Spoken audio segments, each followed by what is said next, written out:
Well, I would say could be wrong though. But that's all right. It's me and you. We got a special kind of friendship. We got special kind of friendship. What? Sure you are. Fishing buddy? Fish buddy. That was fun. So we're going to be talking about a little film called Blood Money. Okay, that took me by surprise. That was the original title of the film. I had a No. The thing is, I never saw the intro video playing. Oh. Yeah. I haven't seen it until the end. I saw Sure You Are, and then it cut off. That's the first time I've seen the fishing buddy in a while. I always see it. It's like, that's wild. You ended prematurely. Oops. Hey.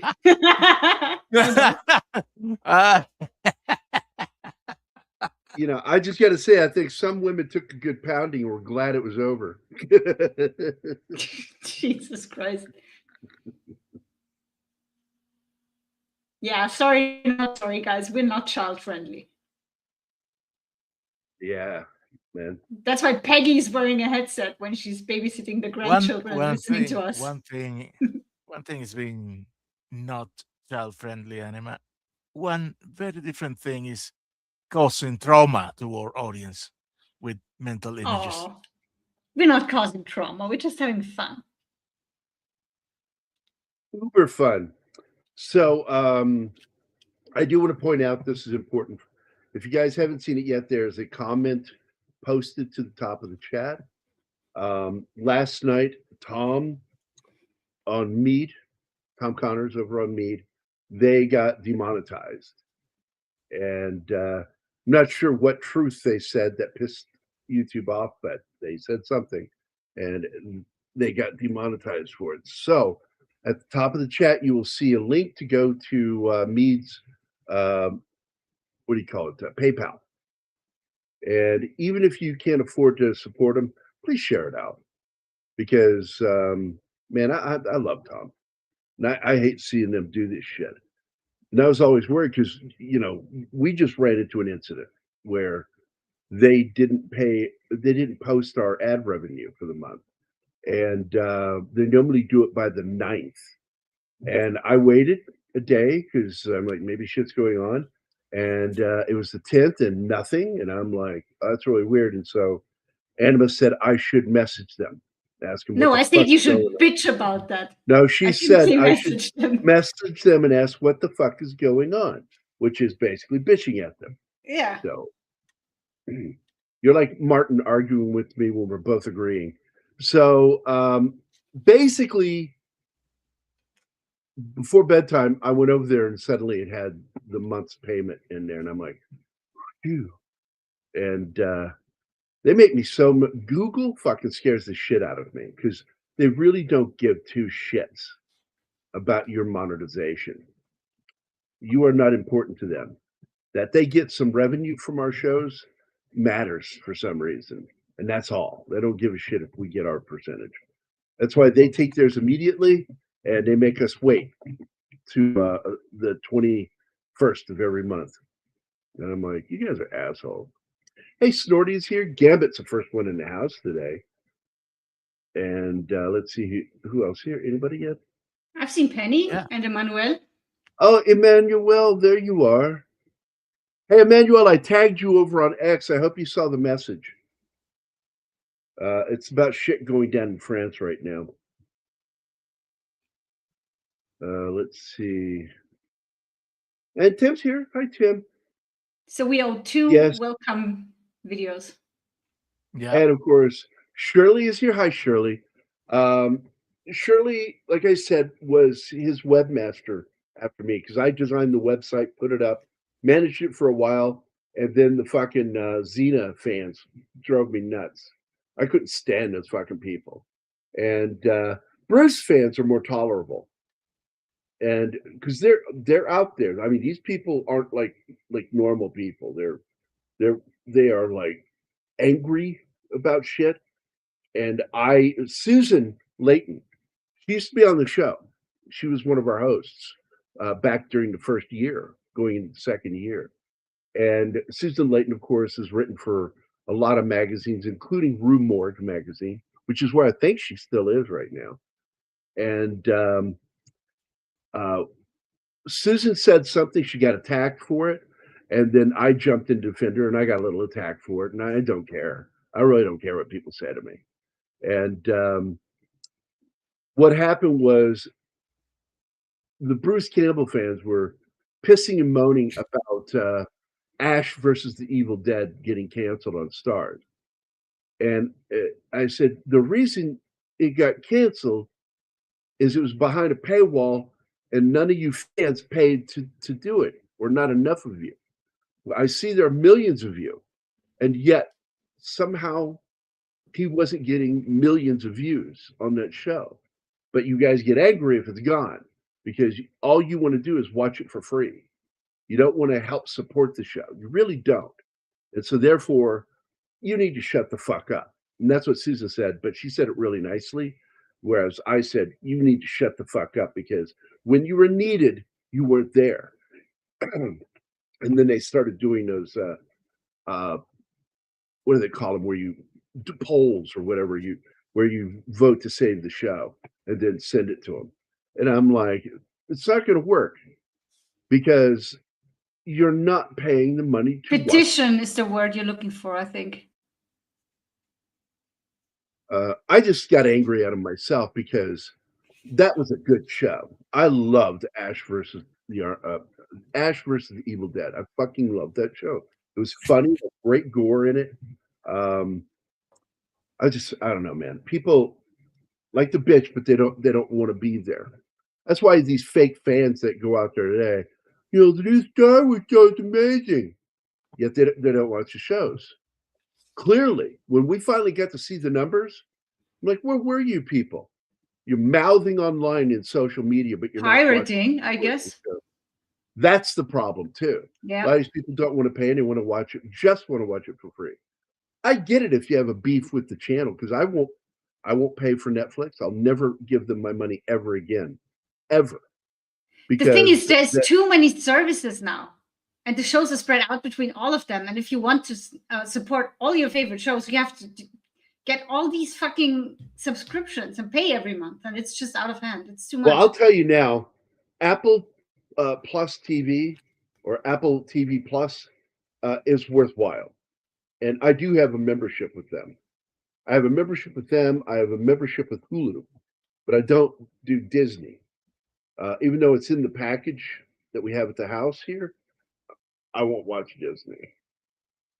This movie is shot in black and white. Yep. It was called Super 16, what this was shot on. And Super 16 scales up to 35 really well. It shoots the same frame size, just smaller. And you increase it, and it looks great. It's very grainy in a good way. I like the grain in it. In fact, in this film, I have only caught one fuck up on Joss's part with his camera operator. And that's where he and I just forgot her name. Big tits. What the fuck's her name? Little Barone. Anita Barone. He and Anita are sitting on the bed talking at the end of the movie, and it's completely out of focus. And I'm like, how did you not see that? I've chewed him out. We had that kind of friendship because he criticized my work and I would criticize his work. We had a very good relationship in that department, very respectful, and I was always nervous when I showed him my stuff, my work. What? I didn't notice the out of focus thing. I saw it right, but my eyes. I paused it and showed it to Anima. Mm. I said, see, that's out of focus. It's blurry. It's fuzzy. And I don't think he saw it because he was probably looking on an editing screen about this fucking big. And it's hard to notice that. Yeah. But it's something you need to look for. The only detail that I could catch was the reflection of the cameraman in one scene. That, and I can see, even though a lot of people really couldn't see the cuts, I'm like, really? Because they're pretty obvious. I know where every cut is. And I watched it with Josh, and I pointed it out. I'm like, that's a cut. And he goes, yeah, and that's a cut. Yep, that's a cut there. They're not seamless, but are very well done. Well, he tried to do them seamlessly. And if you have a good eye, you can spot them. But man, oh man, his biggest gripe, I got to tell you his biggest gripe. He's dead now, so I feel comfortable talking about what he hated with some of its cast. Bruce, he had absolute faith in him. Absolutely. And I'm friends with Jeremy, and Anima got to hear part of my conversation with Jeremy. He called, he plays Bruce's best friend in the movie. And not to mention, he was also one of the Twill brothers, I think were the names in Briscoe County Jr. And he called me. We had a really good conversation, but it was a dark conversation because it really hit him hard, Josh dying. And Josh dies younger than him.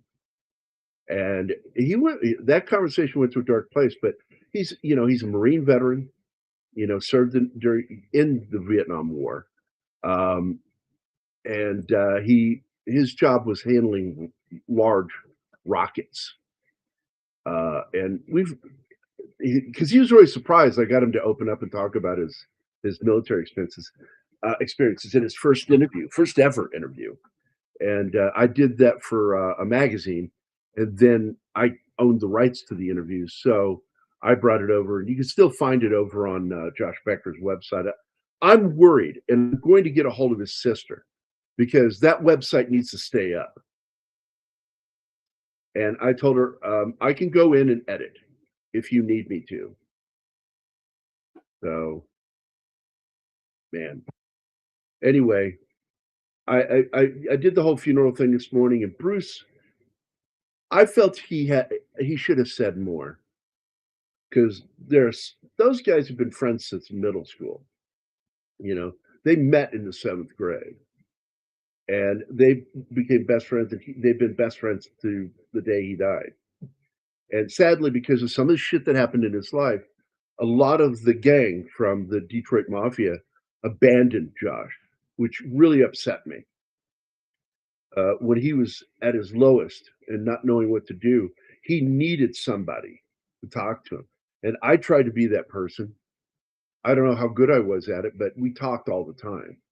And he tried to kill himself twice that year. And that's when I talked to Bruce by email. I did the talking. He didn't respond, which is why I sent the second letter to Bruce, because I didn't know if he had helped him. And I said, you're the only person right now. I'm trying to give all the moral support I can, but I don't have money. I'm a struggling artist. I don't know what to do for him because he's having financial problems, because he got arrested over a marijuana plant that had no leaves on it. And the charge was possession with intent to distribute. And Michigan went after him. And it made his life a living fucking hell for several years. And some of the time I couldn't get a hold of him, he was in jail. And his life seemed to be falling apart, really. And it broke my heart to watch my friend go through this stuff. And, even though a lot of it is his own fault, but Bruce had so many stories that he told today. And there's so many more that I know that he should have told this one. And I feel like, I'm quite comfortable because I don't think Bruce likes me anymore because of what I said to him. So I don't really worry if I offend him when I talk about stuff in private life, because Bruce, Josh was one of my best fucking friends, and we were very close. And phone calls with him, with most people, usually lasts about an hour. Our phone calls were anywhere from 3 to 5 hours every phone call. I'm sitting there working and just talking to him. And I love when his sister brought that up. His sister said, I know many of you went when he called them, oh shit, do I have an hour?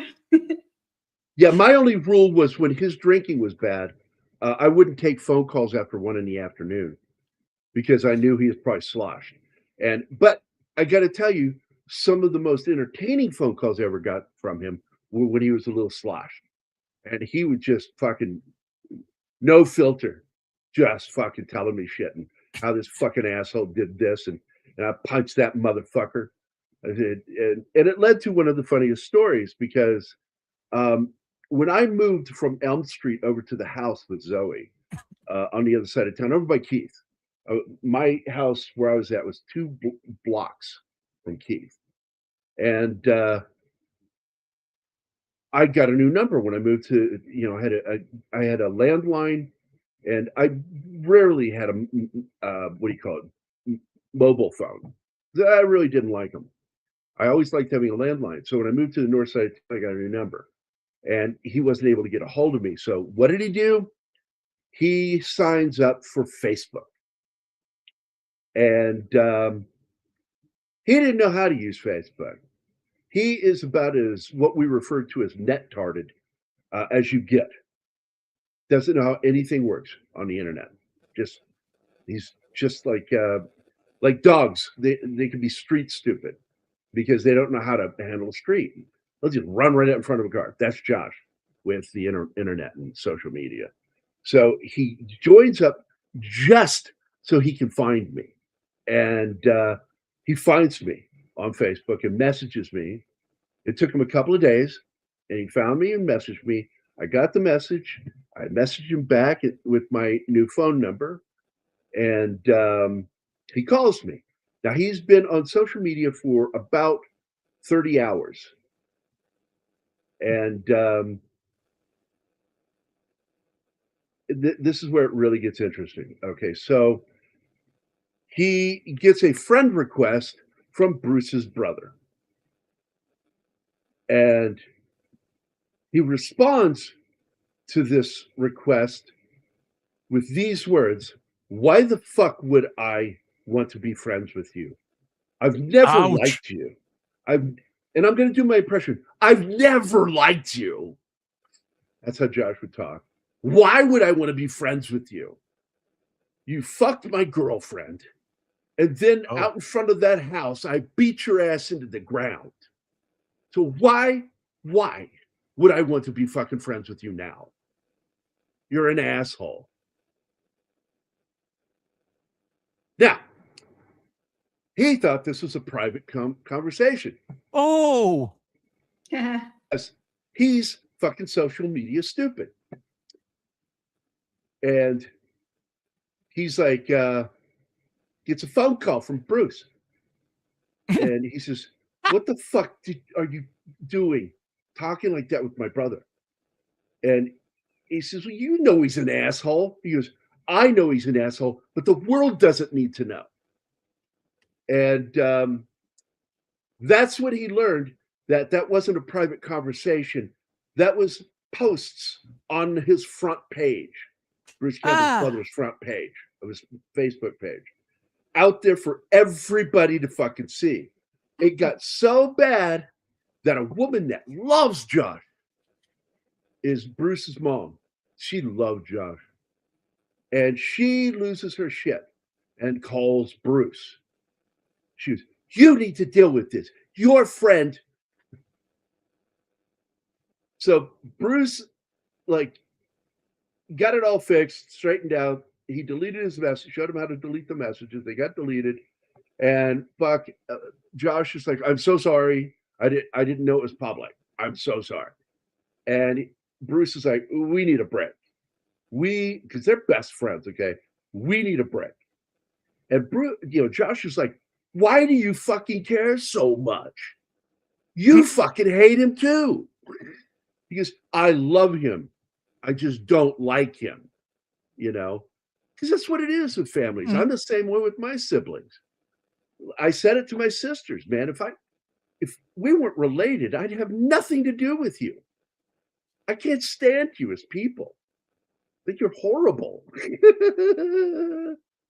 And so all of this shit happens just because he's trying to get a hold of me. So somehow I felt a little guilty, but Josh was like, "That's not your fault. That's mine." And I'm like, "No, it's their fault. If you hadn't tried to get a hold of me this way, I feel bad and I'm sorry. He goes, well, you don't need to apologize, but thank you. And it smoothed out over time. And but that was a really funny story. And then comes the next funny story, which is Josh has been in and out of jail because Michigan's still fucking going after him over nothing. It was a dead fucking plant in that planter. It's a little pot, a pot, a pot for pot. And he had one fucking leaf that he took, dried out, and smoked it. Okay. Jeremy Roberts, another good friend of mine. And Anita Barone, I fucking love that lady. She was great. She's a great actress. Gary, about getting in trouble about a cannabis plant without leaves. You're talking about a guy who in this century managed to get scurvy. Yes, so he who did. If not Josh? That's true. Who if not Josh? He got scurvy and almost lost his right arm. It was so bad. So, but he doesn't like fruit. And he doesn't like, so what he started doing from that point forward was drinking a glass of orange juice every morning. So but he got fucking scurvy. True story, Josh. So hey, not out in the middle of nowhere. He was in LA when that happened. Yes, message. He's here. Says apologies. Didn't watch the movie at all. So he's sitting this. I wish you had, man. I'd love to have you here to talk about it. Hey, Reed's here too. Hi, buddy. Hope you're doing well. Well, anytime you're not on the show, Mephisto, it makes us sad. Yeah, very sad. And something's missing. Shirley, are you enjoying these stories? Because, like I said, Shirley was his webmaster for a long time, so she talked to him all the time too. And I'm pretty sure she watched the funeral this morning, like we did. I hope you did. They had good stories. His cousin got up there and talked, and he said some really cool shit too. Told some funny stories. Was it him or his sister that talked about the scurvy? That was the person after his sister. The cousin. Okay. No, the cousin was the last one. The cousin was the last one to talk. It was whoever went after the sister, because he pointed out stuff that she glossed over or didn't mention and that he needed mentioned, like the cats, how he got the first cat, shit like that. I don't know who that was. I didn't know anyone there, but yeah, she said it there. There you go, Shirley. Shirley and I really consider Shirley and her husband, her late husband Richard, two of my closest friends. They're just wonderful fucking people. I'm blessed to have you in my life, Shirley. Just so you know. And yeah, so Emmanuel said it. It was Bruce. He mentioned that. So here it is, written, produced, and directed by Josh Becker, and he got one credit card and got $10,000, the full limit, and to begin paying for this film. But when he got that card, a bunch of other card companies began sending him cards, and his limits were $10,000 each. And I can't remember how many it was, but he got $10,000 from each card. He got his whole limit. I think 10 different cards, and he maxed them all out. Maxed them all out at $10,000. And it's so fucking funny. Because when you say maxed out, you're saying the same thing I did with limit. Because that's all he could get. And it took him years. Decades. I think it was like in the 20 teens when he said it to me that he paid it off. That's it. I don't know any money on running time anymore. Everything that movie makes from this point forward is profit. Yeah, but the thing is, they just gave him the credit cards. They didn't give a shit what he was doing with the money, so he had freedom. More than he would ever have had with his studio. He didn't have to deal with any studios. So he made the movie he wanted to. And in my opinion, this is the best film he ever made. And I do like, I love Lunatics, A Love Story in particular. I really do. And I will be talking about these films.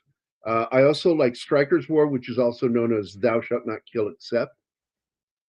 And like I said, the original name for running time was Blood Money. And I actually got one of those T-shirts because I worked on the film. And so anyway, good for you. She smoked some weed. Yeah, they mentioned that too. Oh, they talked about a lot of that. The sister brought it up, the cousin brought it up, and Bruce. Now this guy is actually a pretty good actor, and he's been in other films and shit. I need to look it up because I forget his name. 1997.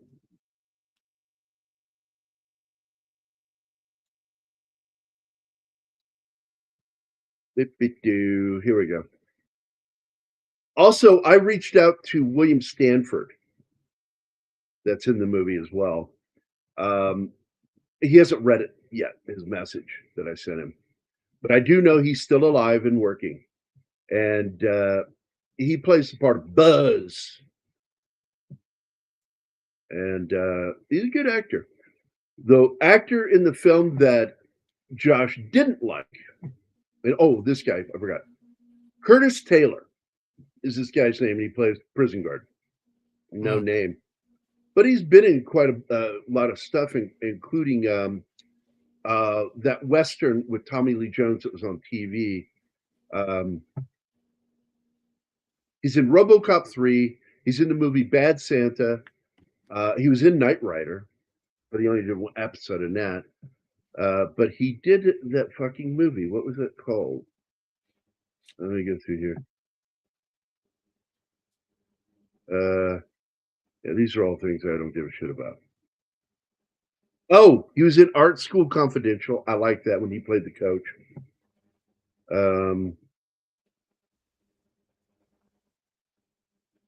I was in a show I like too called Arliss. I love that show. About a sports agent. Then Running Time. What was that show called? It's in the 80s.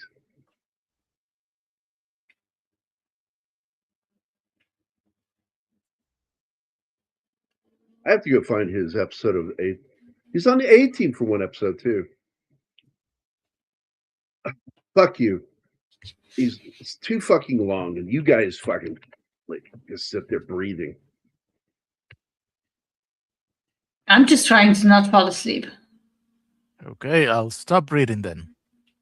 Yeah, is that what you want?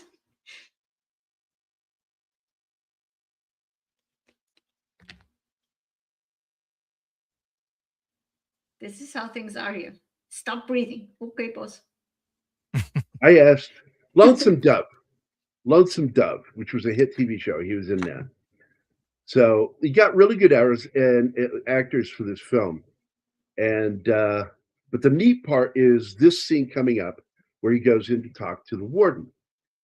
And Josh fucking hated Ron LaFleur in this. He says he half-assed the entire scene. He put no effort into the role. And he feels that the scene's kind of flat because of that. It feels stiff, yeah. So now I know why. And he could not believe that Ron LaFleur delivered such a bad scene. And it's ended up in the movie. No matter how many times he shot it, I think he did 3 takes on it, possibly 4. And he felt Ron LaFleur was just not a good actor. Ron LaFleur, of course, passed away. When did he die? It seems like it was in the 2000s.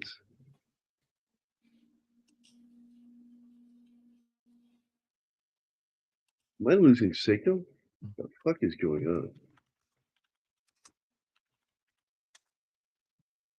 And Anita Barone, she was on a show that I really, really liked. The War at Home was the name of the TV show. And it has that crazy actor that suddenly became a Trump supporter. He was like ranting against Republicans, ranting against Trump. And then one day he took the red pill and he's like, now all he wants to talk about is how good Trump is. And he passed in 21, Gary. So it wasn't that long ago. Okay. Either way it goes. LaFleur. Yeah, LaFleur. And he's a good fucking actor. Bridget Hoffman, who plays the just not in that scene, receptionist in the bank robbery scene, the heist scene, that is the girl that played Bruce's girlfriend in the first Evil Dead. And she's been in several films with him. And according to Jeremy, he did 3 things with Bruce. And you heard that conversation. Do you remember what it was? I can't remember what the third thing he did with Bruce. But he was a little shocked. He was a little shocked when he made this movie and walked up to him, and Bruce introduces himself and he goes, "Oh man, I know who you are." And he says, "We work together." And he goes, "Really?" I went, "Yeah." Jeremy's like, "Yeah, man, we worked together on a little show you did called Briscoe County Junior. I was one of the 12 brothers." He's, "Oh shit, that's you. Man, you look totally different." And this is what the blessing of my life is knowing a lot of these people and having conversations with them, and then sitting there to being a fly on the wall while they're talking to other people. I get to hear some of the craziest fucking stories, man. I love that I've gotten to do that. I'm so lucky. And yeah, this is the second film after Rope to do what's referred to as real time. And they were talking about it today. Bruce was, and he said it, but he said it. He called it the wrong name, which is real time. That's where the amount of time from the beginning of the movie to the end is the amount of time that you just watched. It's exactly minute by minute the amount of time in the movie that you sat there and watched the movie. And that's called real time. And it's the second film to have done that. Rope was the first. And what Josh was trying to do was find more interesting ways to do the cuts, because all Alfred would do is right at the end of it, because every spool of film is exactly 10 minutes long when you're shooting. So they knew when it was about time they were going to run out of film. And so what Alfred did is, like, right when you see, he would tell his camera operators, right when you see that you're getting to the last minute, move into something like somebody's back, so it blacks out the screen for a moment. And he also did it with one of the boxes that the body is in, the trunk. He did it with the trunk too. And basically they would reload the camera and then pull it back, like it was just one swift movement. And he wanted to be more clever with it. So his cuts are in really odd scenes. You know, it's like his goal is to try to make it so you can't notice it, the smoothness of it. But I spotted every single cut watching this movie the first time. And I really told him, I said, "This is so far your best lit film. I love the way you lit this." Hey, Zach, hey, The buddy. scenes in the car are really cool. Well, Josh would switch from two different kinds of film. He would switch from indoor film and exterior film. The indoor film is grainier, and you can see the fucking grains. And while these outdoor ones, the graininess is less when he's using that one, because it's different speed film. And he did it twice in the film where he went from inside to outside almost seamlessly. You're like, it's hard to notice that one movement is him moving the camera, turning it, and right in the middle as it's going outdoors, he has switched the film and continues that movement. Starts at the start again and turns. And he did have a Steadicam operator that knew how to do his fucking job. And there's another great scene in this film where when he shows up at her apartment, they go up over the bed with all those stuffed animals, and they had a handler whose job it was to get those out of the cameraman's way and then immediately put them back right after he steps past them, and puts them right back in the same position, and then go back and get off camera. So it was done so seamlessly. I didn't see any shadows. I was like, that was whoever did that. They fucking did a good job. This is a great scene. Oh, yeah. One of the things that I love noticing in this scene is to get her wig to fall off, he had to keep moving his hand into a specific position where his thumb goes into the that back side of the hair. He had to put his thumb in there in such a way, because when he first is doing the shot, his hand's not in the right position. So he's got to gradually do it without you noticing what he's doing. And then he gets his thumb in there and presses down on the hair. So when she sits up, the wig falls off. And they just did a great job in this scene. And they have a naughty moment here where not only is he going to fuck her in this scene, she's going to put a condom on him off camera. It's like below the camera, so you don't see it, but it's obvious what she's doing.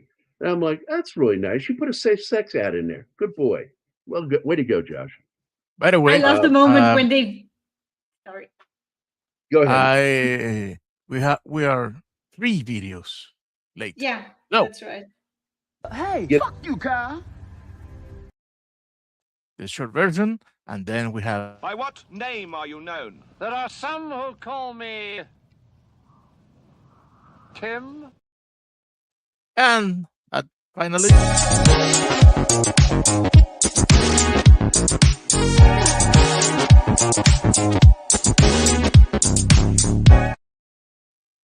You know what would have been a good time for that? When I was looking shit up. That would have been a great moment to play those videos. I know. By the way, we have a I great love, moment coming up here, by the way, when they figure out that they know each other, and you see the hand I coming love through the her curtains with the jumblies, thumbs man. up. Yeah, the Jesus thumbs up. Christ. That's Josh. That's Josh's hand, yeah. Jeremy wasn't there for that, and so Josh is the one who puts his thumb through, and he is saying the thing, laughing. That's not Jeremy, but he sounds like Jeremy, which was weird. But that was actually all Josh. It is just so funny. Cool trick, and it's a very clever way of smoothing out visual problems with the camera. Yeah, and the They lighting were is very clever. of the 1930s. That's what he was going for, right there, buddy. You got it. You got it. This is a film that was his love for old movies, and he wanted to make a movie that looked like an old movie. And I think it's wonderful. I love this movie. I really love it. And when I got robbed and that guy broke into my apartment, he stole a lot of shit, but he stole all my fucking movies. And all I said was, to the cop, I said, this is where he sold them. All I want back is my running time. Because it's a rare film. And you can get it now on Blu-ray. It's a great copy. I did the artwork for it. And by the way, I do want to show this. I'm going to pause this for a second. And I love this poster.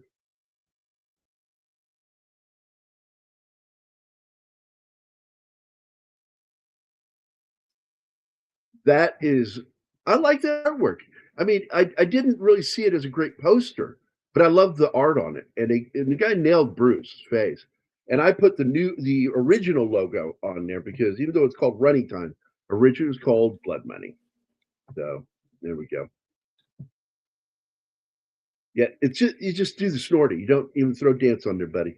Just do the snorty. Yeah.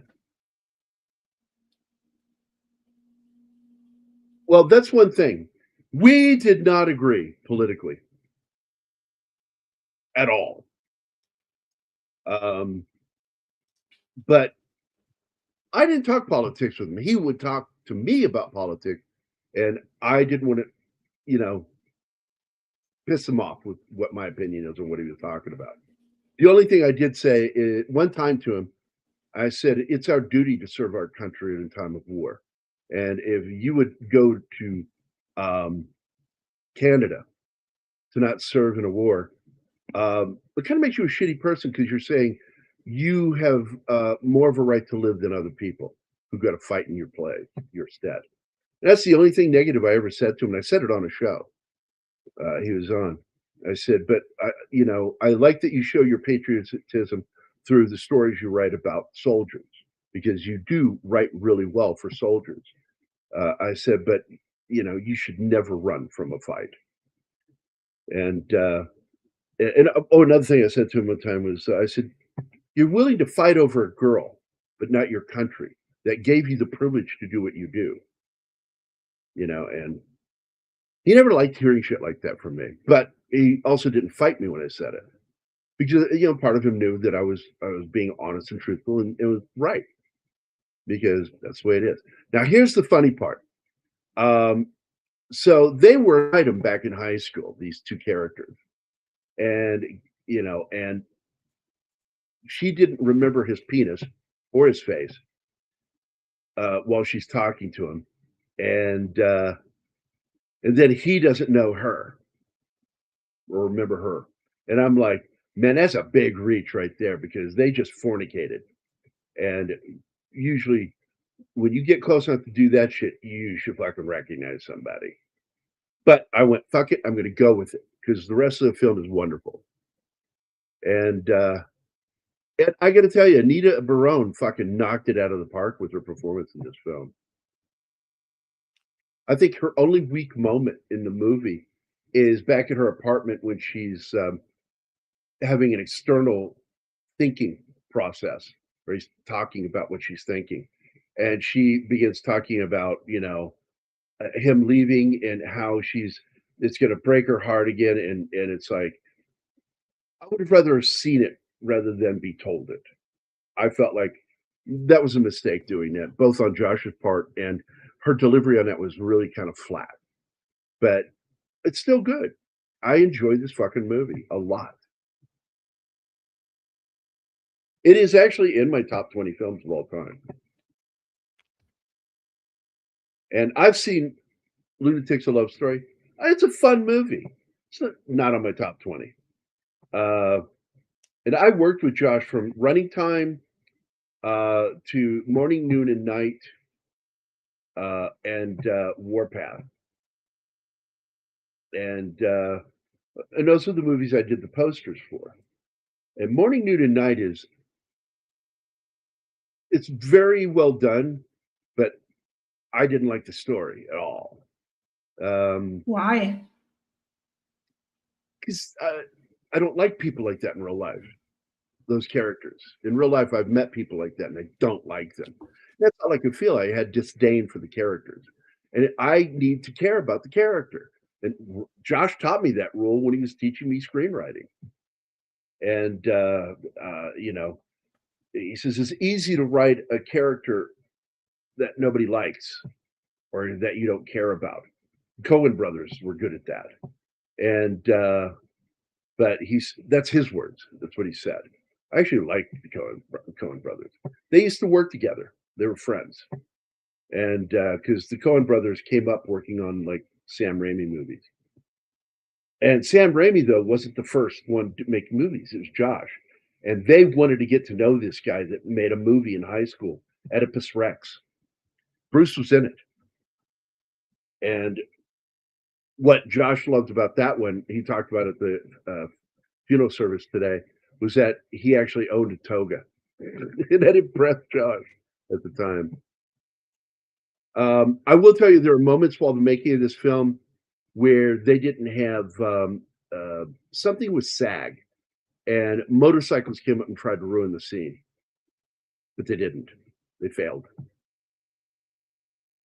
Hi, Vickman's girl. Hi, Vickman's girl. Ooh, somebody got some pizza. I'd love to have some pizza. Ooh, nice.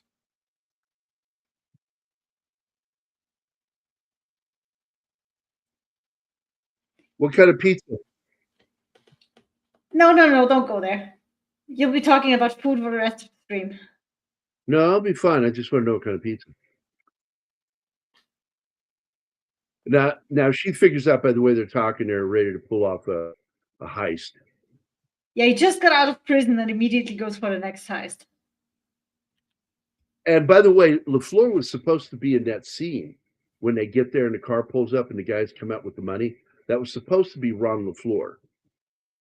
And he did not show up, so they have what do they call it? The Sam Raimi group, they call it fake ship.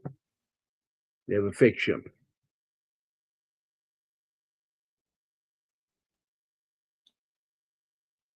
And it's so weird that I have this odd connection to it. And I'm actually going to reach out to Ted Raimi because you'll appreciate this, Shirley. Ted and Bruce were, to my knowledge, the only two that showed up from that group because the other ones cut him off, didn't talk to him anymore. Hamburg pizza, don't know what that is. Warpath is one of the films where I said it's one word. I don't know. Warpath. What's that? We are curious about Hamburg pizza because neither of us has heard of it. And I can guarantee you the think she city of means Hamburg burger. hasn't either. I believe it's a hamburger pizza, is what she was saying. Which is? It's like Yeah, a I didn't know cheeseburger, that was a thing. Oh, but on pizza. That sounds like overkill to me. But going back to Warpath, Warpath, I joked about this with Josh. I said, like, not your best work, Josh. I said, but at least the poster makes it look like it's a good film. Because I painted it. I'm a dick. I'm a dick. I'm crazy. Yep. Well, I think I saw another Raimi brother at the end when people were filing out. Well, the only other brother it could be is the older brother, the doctor. And but I didn't see them. I was looking for people. Spotted his sister, spotted Bruce when he came in, and I didn't see Ted until the end of the funeral when he came up front to talk to the rabbi and some of the other people. And I was like, I'm so grateful that he showed up. I mean, He was like the annoying it's been little barely brother. a week, Gary. People might have not been able to figure it out that short notice. It was only 5 days. Hey, hey, Muslim uncle. assalamu alaikum. And like the Vulcans, Muslims have a return statement the same way that Vulcans do, which is Alaikum you say, salam.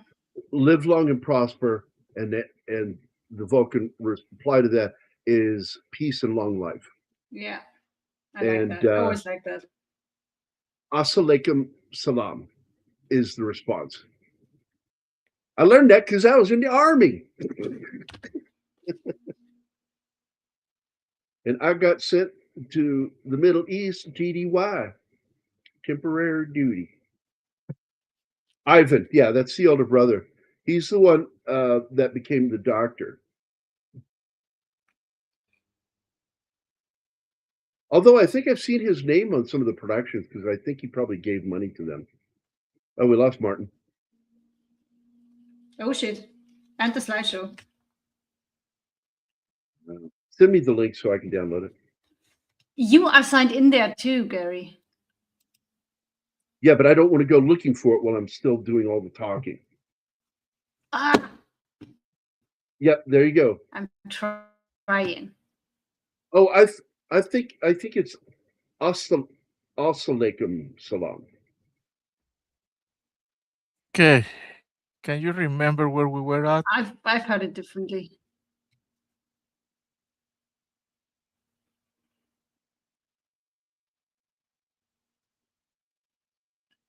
Yeah, I love this guy. I have more interaction with Muslim Uncle on Twitter, X, than anywhere, and I'm always like so happy when he like comments or shares something I posted. Okay, so right here, the guy closest to the camera in this shot was supposed to be the warden, Art LaFleur.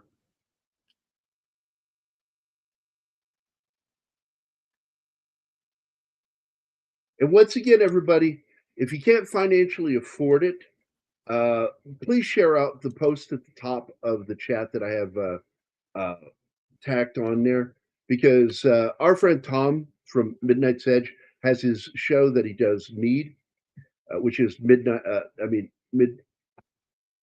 God, I can't talk. Midnight's Edge After Dark. I know. Midnight's Edge After Dark, and they got demonetized.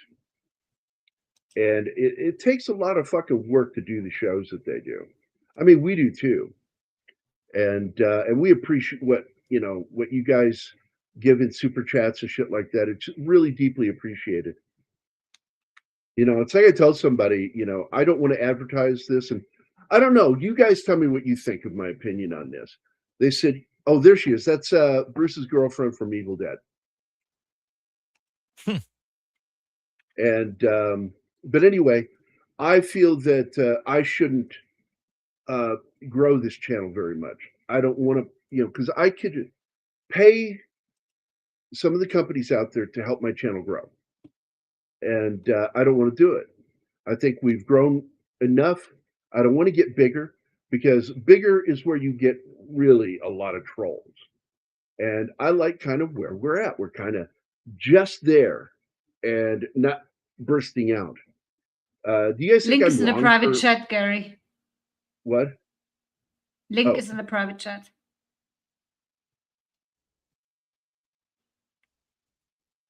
Sorry, it took a while because it wanted me to create a passkey and sign in again, and I don't know. I don't like that OneDrive thing. I do. It actually gives you a lot more room, for files than But it's some being of the others. complicated. You mean like a woman? No, worse, like a man.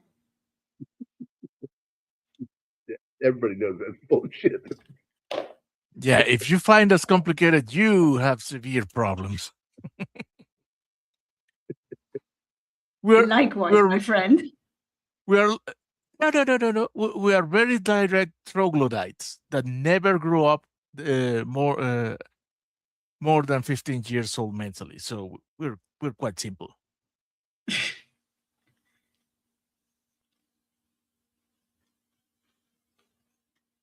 No, seriously, I have way more male friends than female because I get along with guys way easier than with females. Like, Oh, you're beautiful. weird. How can we be So- the same species? There it is. Downloading it now. What? The slideshow? The slideshow. Yeah, in just case we because- lose Why? you again. In case we lose you again.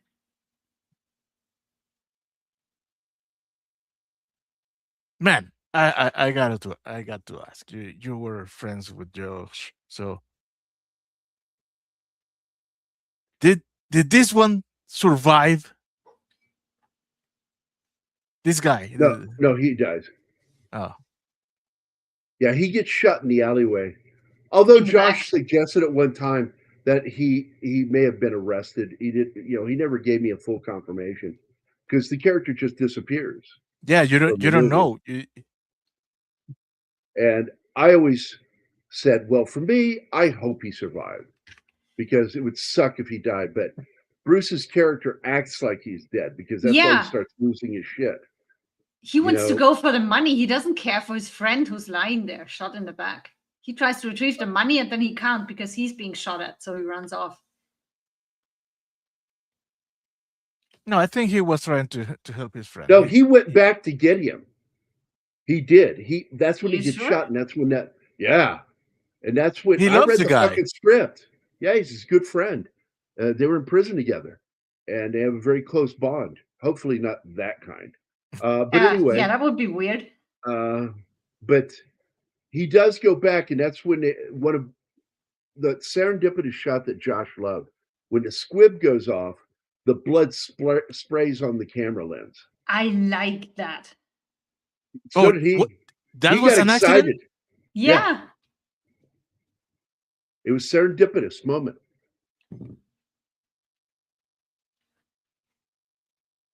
I love this fucking the manager here slowly having a heart attack. Yeah, boys don't understand. You don't want to mess with the guy that money belongs to. And then they find out it's not full of hundreds and fifties. It's full of ones and 20s. 5s and 10s, I think. The funny thing is he just ordered ice cream via telephone and then he dies of a heart attack. Like, you make bad choices in your life.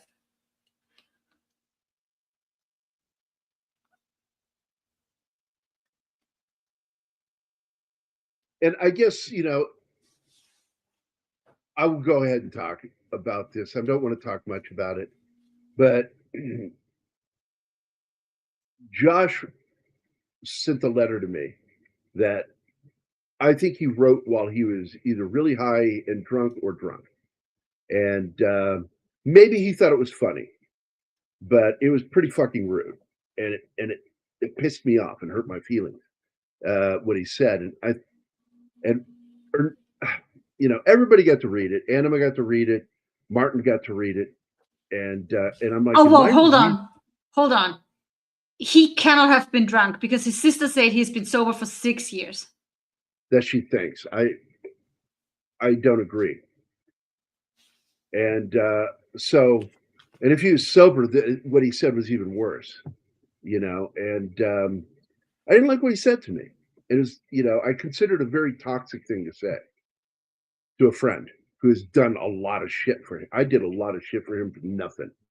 Just because we're friends. Rude. I did book covers for him. I never got a dime for that. And I only got paid for one movie poster, too.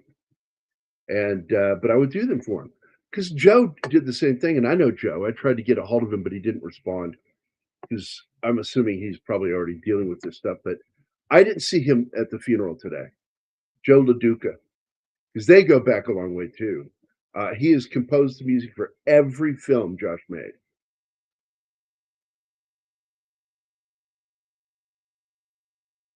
This is a great scene. I like this where he's like, I went to prison, never said a word that you were the one, it was your gun. I took that fall. And Jeremy's character is like, God, he's such a fuck up. He really is. And at the end, Bruce I got to cut this guy loose. Not kill him. I just need to get the fuck away from him. Take the money and go. I don't need it. I want to go have a life. And then he asks Jenny, asks her to run away with him. Janie, not Jenny, Janie. Absolutely, this was an inspiration. That movie right there was an inspiration for this. Another thing that's famous about Josh is when he was working with Chris Gore over at Film Threat, and he got to do the very first interview with Quentin Tarantino. And it did not go well because he openly criticized the way he writes. And which is why I've also, because I learned from Josh how to write screenplays. And he showed me what writers to follow in writing a good screenplay. And he gave me so much over the years when it came to writing and telling a story. And he's the one who said to me, Josh is the guy who said to me, he says, when you write a script, why don't you pretend in your mind that this is a story you want to tell your dad while your dad's on his deathbed? What story would you want to tell to your dad on his deathbed? And your story should be that good. If it's not that good, then it's not worth making a film of. And I went, wow. And that put a lot of weight on me to really focus on that shit. This is where you notice he's got the slim fast there. Hey, he points at it with his gun. I would think it's his gun or his hand. I can't remember. This is great. You're on a fucking diet. And so after this letter from him, I stopped talking to him. And I went so far as to block him on my phone because what he said really fucking hurt my feelings. And it made me feel like he didn't appreciate everything that I've done for him. And he normally is a very appreciative guy, and I couldn't understand that fucking letter. And instead of confronting him with it, I said, you know what? I don't fucking need this, because I was dealing with shit at the time. And I just cut him off. And then 2.5 weeks ago, I was told that he was trying to get a hold of me. And I was contemplating, should I talk to him or not? And then I get that letter from Michael Choli, who's one of his partners that he's worked with a lot. And I know him. And he sent me the letter and the invitation to, if I can't be there, to join virtually. And it broke my heart that I could have finally had that talk with him. I just felt like I wasn't ready. And time doesn't give a shit about that, man. And so he dies. And I never got to have that conversation with him that I needed to have with him over that letter. And I could just imagine in my mind how he would just say, man, I was joking.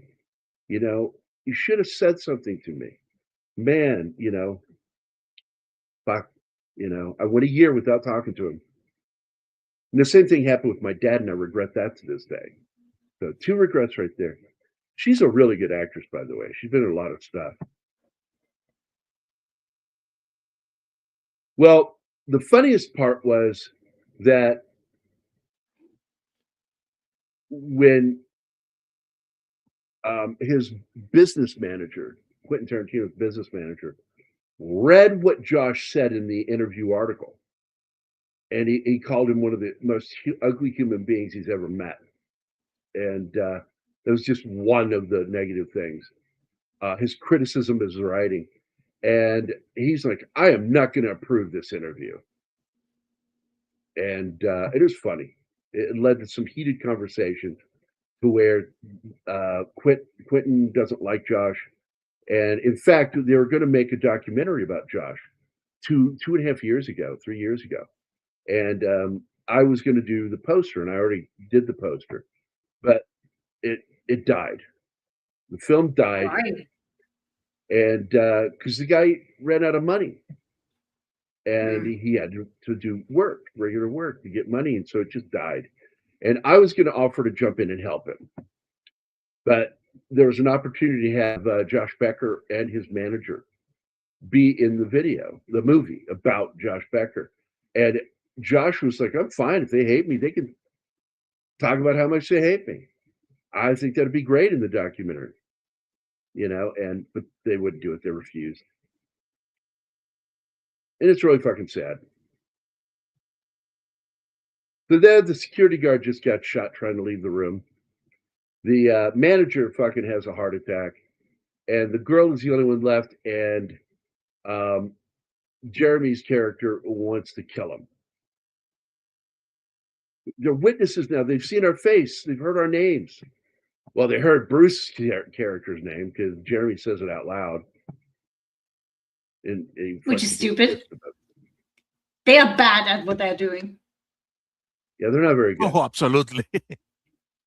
I mean, especially the black dude with the safe, opening the safe. Well, he's just fumbling around. Well, he was trained to operate on a specific safe that wasn't The this one. 1205. This is the 1450.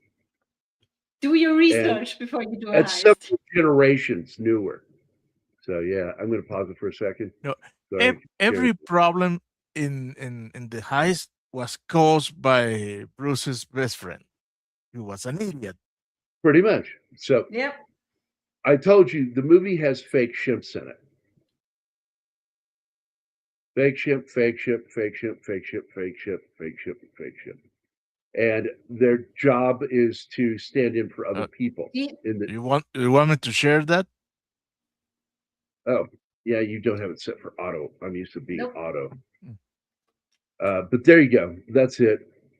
So you've got 1, 2, 3, 4, 5, 6, 7 fake ships in this movie that are stand-ins on camera for a character.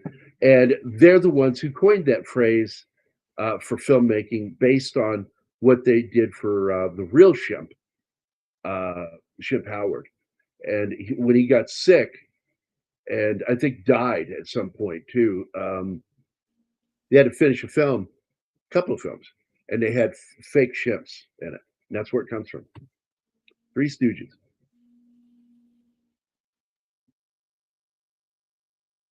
And the first movie where they really started using the humor of the Three Stooges was the Waiter movie. I forget the name of it. Waiter movie. Waiting?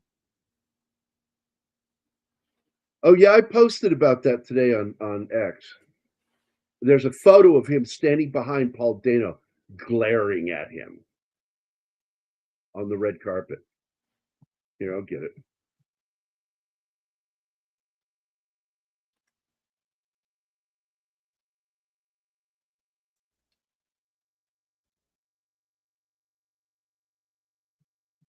Zoe sent me a picture of this guy that she kind of liked, but every photo of him had sunglasses on. So he looked nice, he looked good, and then he sent her a photo without the sunglasses on, and he looks like a little child, and it freaked her out, and she ghosted him.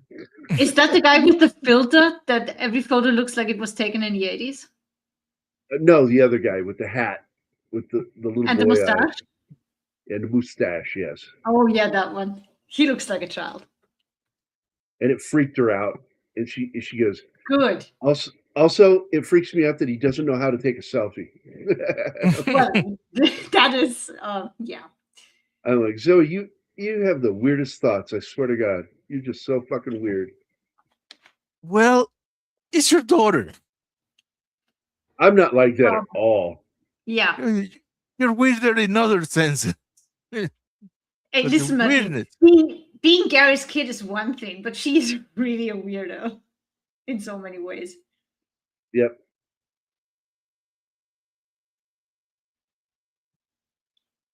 All right, here we go. I'm going to share this again, and I hope that you pop it onto the screen when I share it. Do it. Do it now.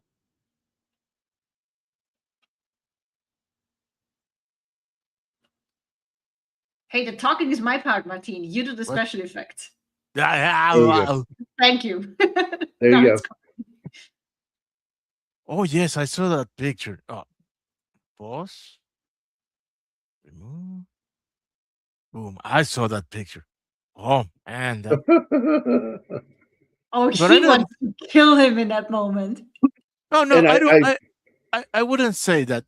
That's Quentin's normal face. He's always had. sneering like that. He looks like he's sneering. Look I at his wrote- eyes. Yeah, and the No, intense look in his eyes. he is like that. And so I wrote, feel the hate. And that's when Paul Dano became the emperor because of all that hate, the dark force. What emperor? What the fuck are you talking about? He's the emperor of dorks in Hollywood. Oh, To me, it looks like as if Tarantino is trying to snatch his heart out of his back with his eyes. All right, there we go. Back to the movie. I also like the movie is just barely feature length. It's made on a budget. I mean, that is his apartment that they're using. Yeah, for me, Shirley, there's only one film of that story, and that's the one that had Henry Fonda in it. I like that movie. I don't like it as much as I love Dr. Zhivago, but it's up there. It's in my top 50 films of all time. It's in that top 50. I like this moment where he's kind of losing it, and you have a cut. Again, by fast movement of the camera, going around him, and then suddenly it spins to look at something. And that's the cut.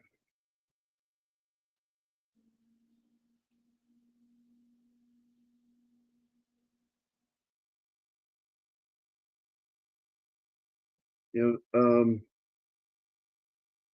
I don't know if I have it. Let me go look and see.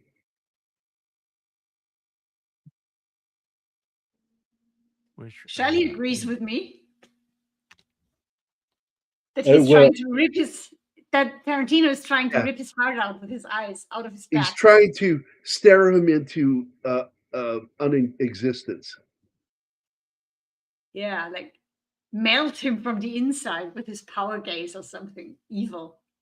That is pure hatred. Now, I'll tell you a film we're going to be doing on Military Monday soon is the film. Oh my God, Rod Steiger and the villain from Dreamscape. Oh my God. I go to see his name, and all I see is the name of another actor, Walter Pidgeon. And I fucking get so annoyed by that.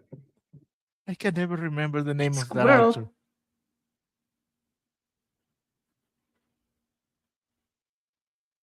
You know what I'm going to do? Look up General Chang. Christopher Plummer? Yep, there it is. I looked it I up. thought you were talking about the psycho assassin. No, Christopher Plummer and Rod Steiger are in the. It's the Prussian War, and I just got the movie, and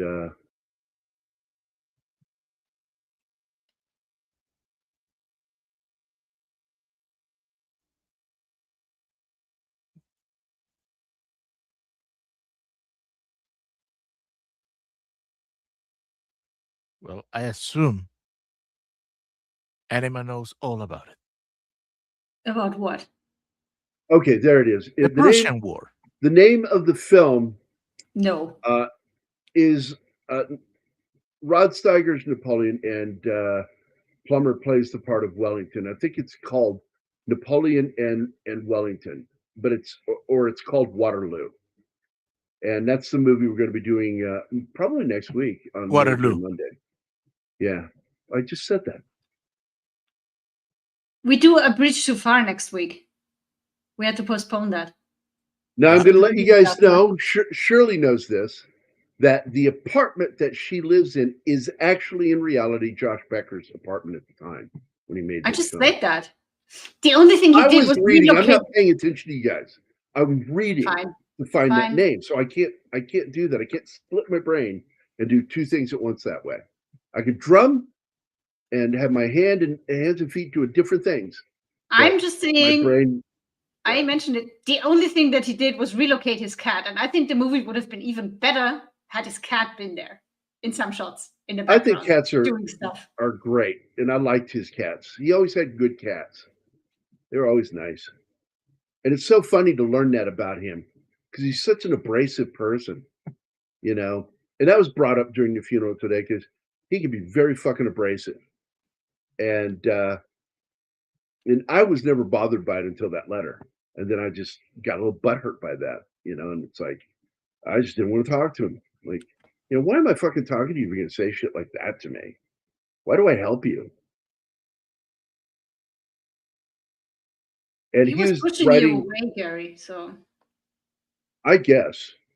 But I think he wanted me to help him with like his books because he would get me to do book covers for him.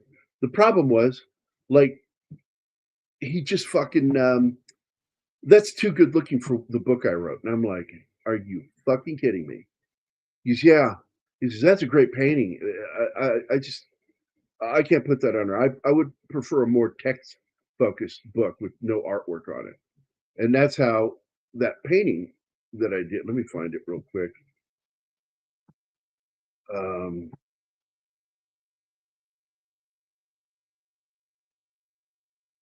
Pearl Harbor. Z wrote a book about Pearl Harbor. It was pretty good. I got to tell you, I liked it. And a lot of these street scenes were really shot close to his apartment.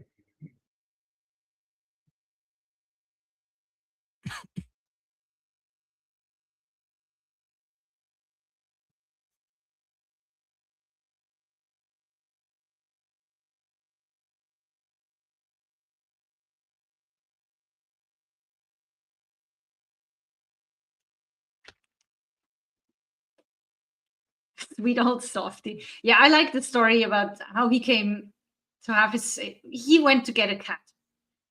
And he ended up liking one, but there were two others and they were sisters. So he didn't even hesitate, apparently. He said, yeah, okay, I'll take them all three. And I love people who are like that. Not splitting up animal siblings.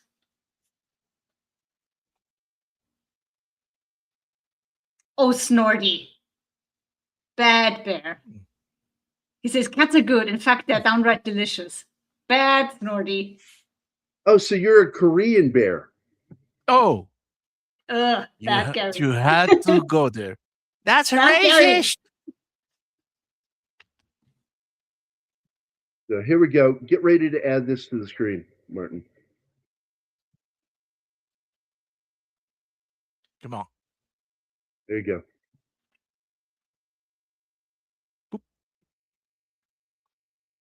I did that painting for him. I didn't Oh, get it that's one of done. my favorites. And he rejected it. After I did it, I'm like, I put a lot of fucking hours into this, dude. He goes, yeah, I'm just going to go with text. And I went, well, you fucking do it then. And I fucking didn't talk to him again about it. I'm like, I never asked him, did you publish the book? I was like, fucker, I did a really fucking good painting for you. Look at that cover. I don't think you told me it was supposed to be a book cover. Yeah, I didn't want to talk about it. I didn't want to talk about it. That's one of my favorite paintings that you did. I told you it was for a book cover that didn't get published. I didn't tell you who it was for. Huh. And it wasn't like it bruised my ego, but it annoyed the shit out of me. Because I told him, I'm going to do a really good painting for you. He didn't stop me. Yeah, It's sad. It's sad that he thought the cover was going to be way better than his book. Why was he so insecure? I don't know. That's really sad.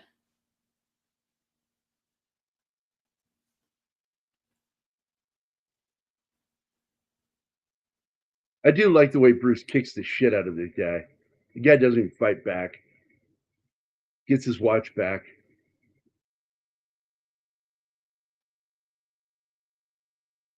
Thanks, Reed. I've put it up for people to buy as art prints.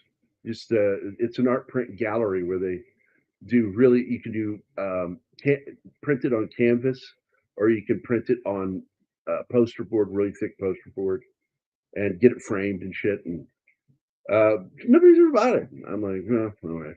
But I don't fucking promote and advertise because I'm just not that kind of person. My brain doesn't work that way. It's so weird that I work for an ad agency and a marketing company, and I designed the single most popular promotional material they ever sold and made money off of. I designed the Missouri State University's logo every day is game day because I looked on the calendar when I was working for them, and I noticed that there's only 2 days a year that they don't have a game going of some sort, some sport event or game. And I'm like, technically, you can say every day is game day and not really get thrown to the mat over it because there's only 2 days that whole year where you don't have events happening. And they loved it. And that was their slogan for like 5 years. 5 years before they finally changed it. And I'm like, yeah, I did that for them. And yet I can't seem to market for myself. You're weird. Okay, man. I hope she's okay, buddy.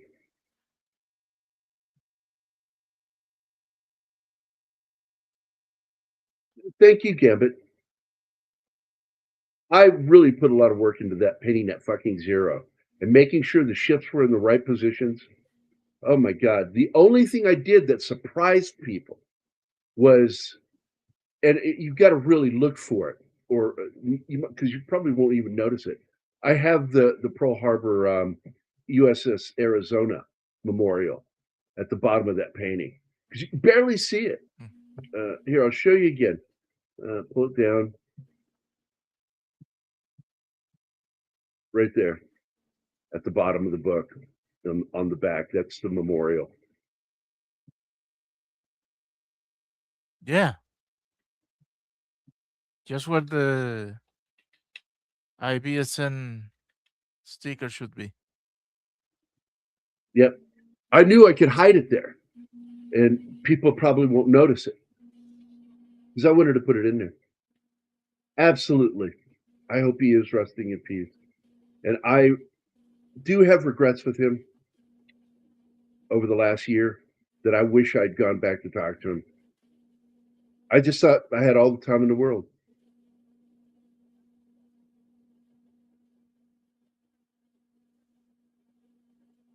Hey, Shadatsky's here. What's up, buddy? Hey, Sean. Shinatsky. He's the one who said something, rest in peace. Thank you for doing that, dude. Janie Kuchansky. Kuchansky, that's it.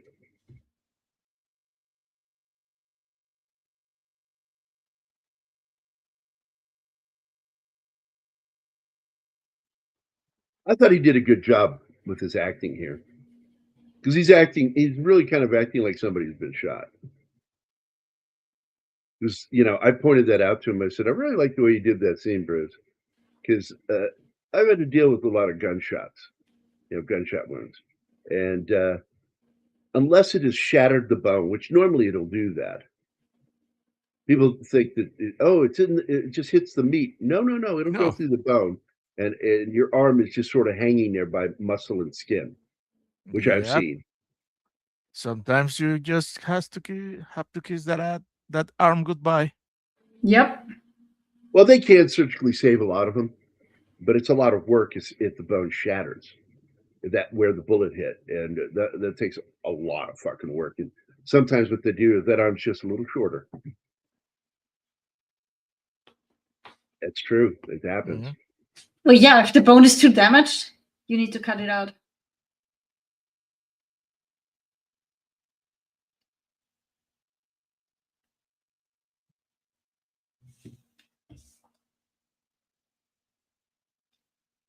That's where Josh would get naked and take showers, girls.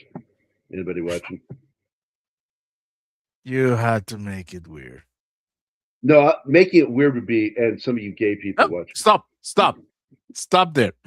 Of Hey, I course, support that shit, you man. know him. That's why I have so many gay friends, because I support that, man. Go have a good life. You enjoy your damn self. I said, as long as that person's, like okay with it and is an adult, consenting adult. I don't give a shit. You fuck whoever you want. Although it was really funny when my buddy Kerry Mundy told me that I had MF back when we were younger. I said, what is MF? He goes, mysterious fuckability. I said, man, I've been really cool with you because I just assumed you never thought about wanting to fuck me. And please don't ruin that for me. And he goes, okay, I won't admit to it. And I'm like, oh my God, you asshole. But that's exactly what Carol has in pluribus with Sosha. Why is she so goddamn fuckable? Yeah, why is she so goddamn fuckable? I love that line. Made me laugh. Now, I do want to talk about that show she was on, Anita Barone, because it was a really good TV show. And if you've never seen it, you need to fucking watch this show. It's called The War at Home. And the crazy guy that's in it is Michael Rappaport. And they were like high school sweethearts that got married, had kids when they were young. Rappaport, he has a knack for playing crazy guys. Well, because he is crazy. So he already has that energy with him. So here we go. I'm going to pull the video down just for a second and pop that back up. There you go. This is the show, The War at Home. Anita plays his wife, and they had a really good cast, including that fucker who's now fucking famous, Remy Malek, or Remy Malek, however you pronounce it. He's a good fucking actor. I didn't like anything about the story, the film, the last James Bond film with Daniel Craig. But God damn it, everybody played their roles very well. Good fucking acting, just terrible writing. And Remy is really fucking good. I like him as an actor. What was that Mr. Roboto show that he was doing? Mr. Robot. Mr. Robot. I fucking love that show. Don and I talked about it the other day, Don Ecker, because he was a big fan of the show too. He's, yeah, I love that fucking show. Let's get back to the show. So, trying to see who else was in it. Oh, Tom McGowan, you know him. He played the significant other on that family show with Al Bundy, comedy on ABC. Anyway, he played the second half of a gay couple. Married with Children? No, the show that he did after Married with Children that was big. Oh, Modern Family. Modern Family. Thank you. And Tom was in that. Another Anita in it, Anita Gillette. Oh, fucking Todd.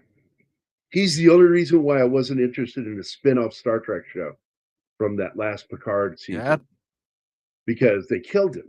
And he was the only good thing. That's the reason I watched the show, because I fucking love this guy. He plays a great fucking asshole. He's funny as Captain shit. Show.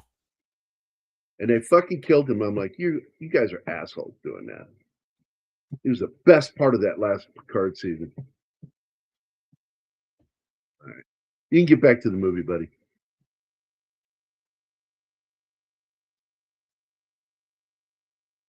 God, Anita Barone is so beautiful. And she doesn't have gigantic tits, but they're Orby. And as Animal will tell you, I really do like that look. And I've never been a tit guy, but I'll tell you what, this girl made me one right here. Not Anita, the one below me on screen there, Anima. I've always been into tiny tits, like more than a handful is a waist. She's got gorgeous jumblies. Or as they say at Animal House, Major League Yabos. Which I still don't know what that means. I'll refrain to any comment. Well, what is that? What does that mean? No comment. I'm assuming it's Spanish. What are they saying with Major League? Is it Yabos or Yabos? I don't know. Martin? What? I asked you a question. What? Was what they said Spanish? I mean, is it Yabos or Yabos? What they said in the We movie? don't say that. The fuck are you talking about? Well, I was trying to figure out what that word meant. And clearly, it meant her tits. I So haven't heard that word ever. Oh, okay. Are you making up fantasy words, Gary? I told you, man. Put down the peyote for a while. The what? Peyote. What is that? Oh. I looked it up. It's spelled Yabbos, and it's a line from the movie. I don't know that word. We don't use double B's to begin I wonder with. what the fuck it is. Different language.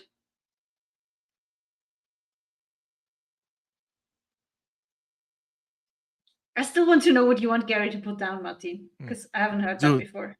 It's awesome. This guy changed his whole life in an hour.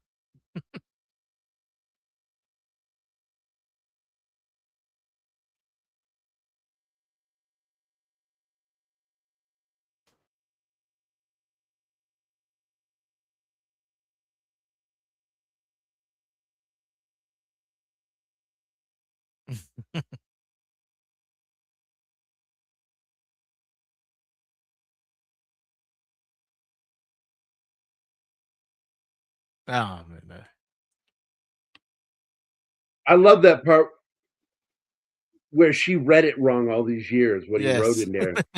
And she goes, oh. Yeah.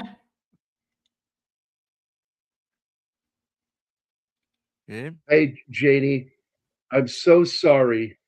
And then says his name, and she thought he wrote something else. She couldn't read it. It's so sunny. He wrote, I'm sorry, Jenny, and she read, it's sunny. There it is. It's really sunny. It's really sunny. I'm really sorry. And she goes, oh. Yeah, if people would have proper conversations in movies, we wouldn't have movies. It's always about them not talking, setting up all the problems. Hey, Clay. Hey, Clay, how you doing, man? Hi, Clay.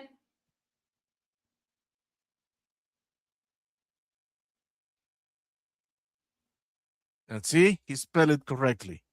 He's Gert. Yeah, I like his avatar with the nut job.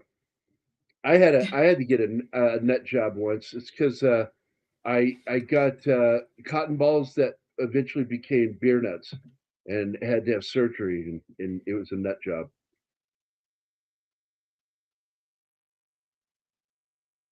And there's the stuffed animals on the back of the bed. That is his My apartment. brain Those just are all deleted his books. the last 2 hours of conversation. Read your name, Gary. What? Read your label. Just The camera. No. It's different now. It says just Gary. He wants you to put the mighty Gert back, I think. It's Oh, Oh, it's actually Gert. you guys got to understand, I was having a rough day and I just didn't feel like being Gert. It's not a choice. You are under the You were false made impression Gert. that you have a say on that. Yeah, you were made Gert.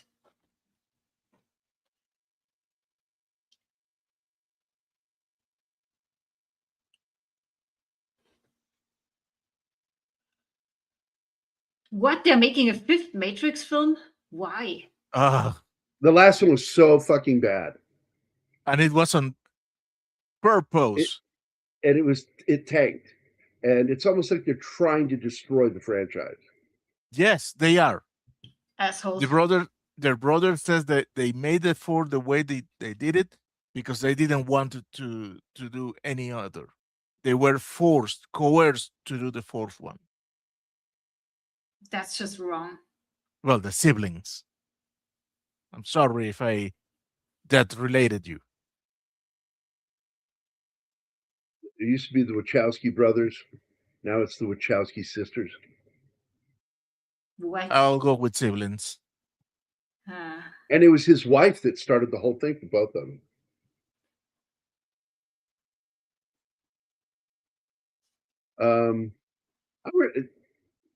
Anna and I talked about this last night. You've got this actress that's on Alien Earth. She played Wendy.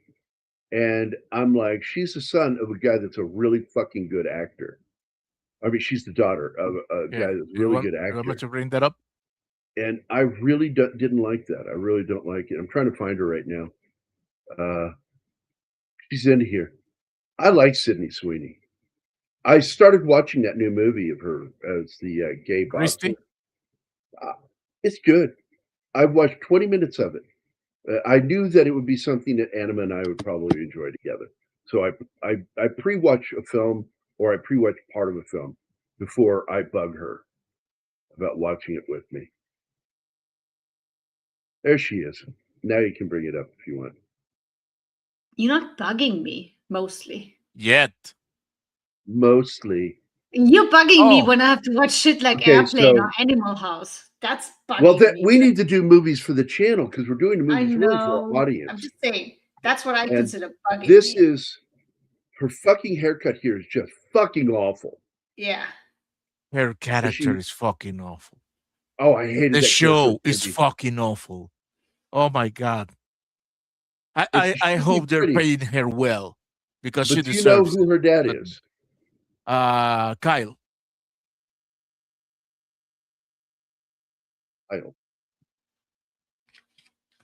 Oh, Kyle Chandler, his first name. I was hoping you would just say the full name and what people should know him from, and here he is. That's her fucking dad. And one of my favorite films with him is a movie I'm not that big a fan of. I loved him in the movie Super 8. I thought he's one of the best parts of that movie. They should have done more with his character to be helping the kids. Because it's a little bit like Stranger Things. If you watch that movie, you can see elements were taken from that movie for Stranger Things. And you should watch it because we're going to talk about it tomorrow. Stranger Things stole from everyone, my friend. Yeah, but the way they did it's more homage, and I will make that clear. But I loved some parts of this movie. But what annoyed me was this is JJ trying to prove that he can shoot like Spielberg. And the only thing that really helped this is the fact that Spielberg secretly helped with the script. He was the script doctor. And he was trying to do homages to Spielberg, and Spielberg fixed it to where it was more like what he would do. And I think that's the parts of the film that are some of the best moments, are the stuff where Spielberg tinkered with it. JJ's a terrible fucking filmmaker. He really is. I think he did one really good movie. And do you know what that one is? Which Mark? one? I'm really curious because The film I feel is his best movie is Mission Impossible 3. And again, Tom Cruise hovered over him like a fucking hawk while making that movie to make sure that he didn't fuck it up because they needed to revive the franchise. He knew what was needed, Tom did. And that's why that movie is so fucking good. JJ didn't make it that good. Fucking Tom Cruise made that movie good. dude, I almost lost my shit within the first 5 minutes when they're having a party in uh, Tom Cruise's character house. I think it's the engagement party, and you see one Oh, of the yeah. guests is fucking Alex Kurtzman, and I was fucking What? no. Yes, What? Alex Kurtzman. I thought I showed you. Alex Kurtzman's in that party at the house, Tom Cruise's house in that movie. Wow. Ethan Hunt's Ethan. house. Oh my god. I enjoyed all of the films except for the second film. The second And one it- is a I steaming tell pile people- of shit. I tell everybody, just skip it. It won't hurt. The story, I liked the first film, but I have problems with it because they made Jim the bad guy, Jim Phelps. And I'm like, fuck you. What's his name? The director, part of the George Lucas crowd. And he fucking killed a major character beloved by fans, making him the bad guy. Yeah, Alex Kurtzman is in that party scene. Yeah. You can't fucking miss it. Fuck it, I'll find it. Give me a sec. Yeah, that helmet shaped head is unique, very unique, like some would say.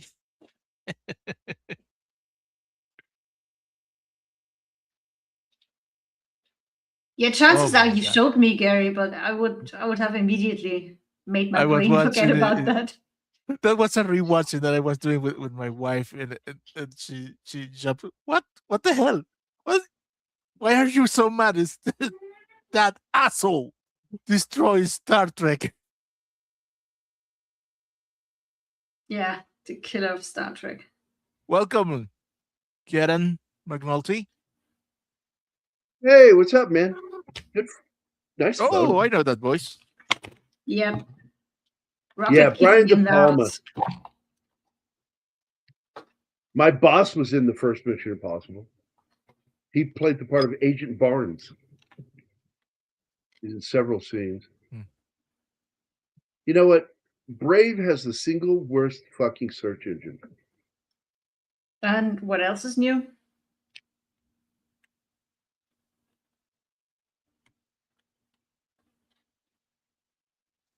Oh well, I wouldn't say They're a really bad. cameo. It was a little more than a cameo, but yes, it was. And Shirley, if you're still here, as I recall, this was Josh's car.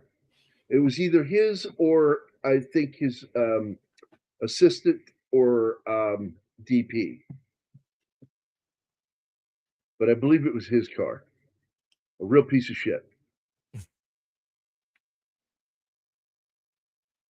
Oh, wait, I didn't read that. I consider De Palma one of the best vintage American directors of the 20th century. Yeah, he's a good director. He's just a shitty person. He likes making soldiers look bad. I mean, he gets off on that shit. And I'm not going to fucking, say I like that person. Not to mention he's a card-carrying socialist. Okay, so I'm trying to find this scene.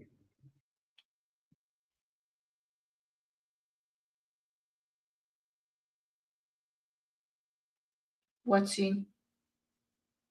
Alex Kurtzman's scene. Oh, that Ah. one. Yeah, we don't need to see that.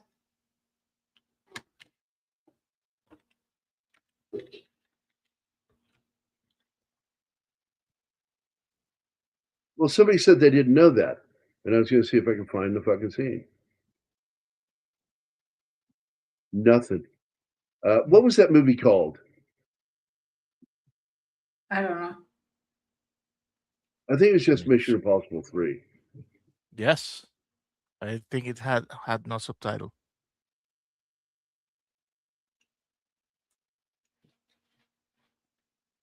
Yes, just Mission Impossible 3 from 2006. Robert Orsi's in the scene too. Maybe somebody had mercy with us and deleted it from the internet. There we go. Found it. If you want to add it to the stage. God damn it. Want? No, I'm not too keen to see this mofo. Right. Okay. There you go. The one with the chick holding him, that's Alex Kurtzman and his fucking ugly face. And Robert Orsi, who I thought was a really good guy, and I feel that he got Alex Kurtzman fucked him really bad. Not like in the fun way, but in the taking credit for his work and getting him fired from Star Trek Discovery. Because his Star Trek Discovery, as Keith and I have talked about ad nauseum on the show back a couple of years back, we were really getting into the details of what Robert Orsi was trying to do, which was good Star Trek. He is a true Star Trek fan. And Alex Kurtzman stepped in and said, no, we can't do that. He wanted to do Battlestar Star Trek.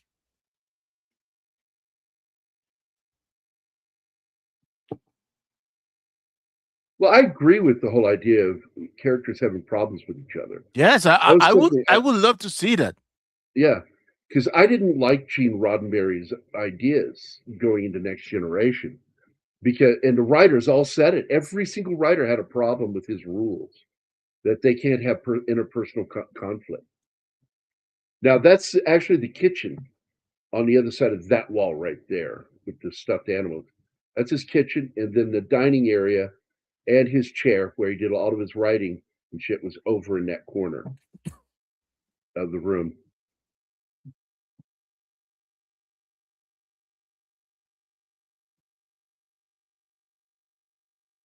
And again, not only did he a great job of the editing on this with the making transitional scenes look flawless and fluid, moving, because he is moving as a means to do it. And he did the Hitchcock thing when they go into the van at the beginning. The camera moves into the guy's back as they're getting into the truck. They switch out the film type for shooting inside or indoors. And when he continues stepping and moves away from the camera, it looks like you just followed him in there.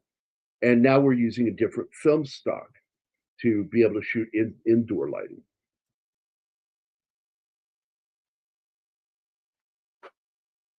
And I did ask, by the way, yes, that is his clothing hanger they used.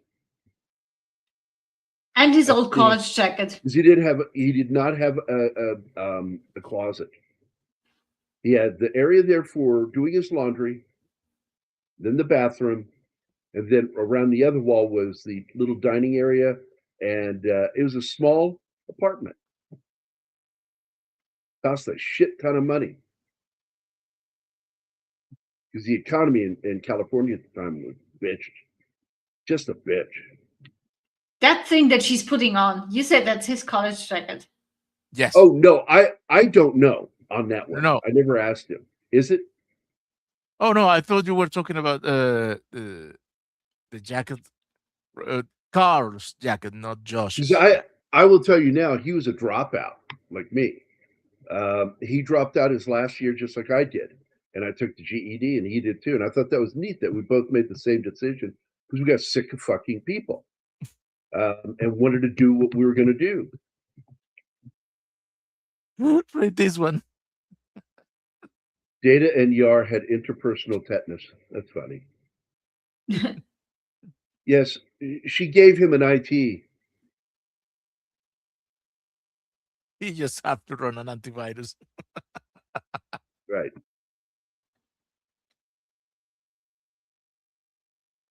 And now I'm just thinking of the song Detachable Penis by Billy Mooney. Oh my God. What? Don't question it, Martin. Let it slide. No, There I you have go. to know. Yeah. I have to know. Yeah, baby, let it slide. I know. I did that just for you. Phrasing. Yep. Let's see.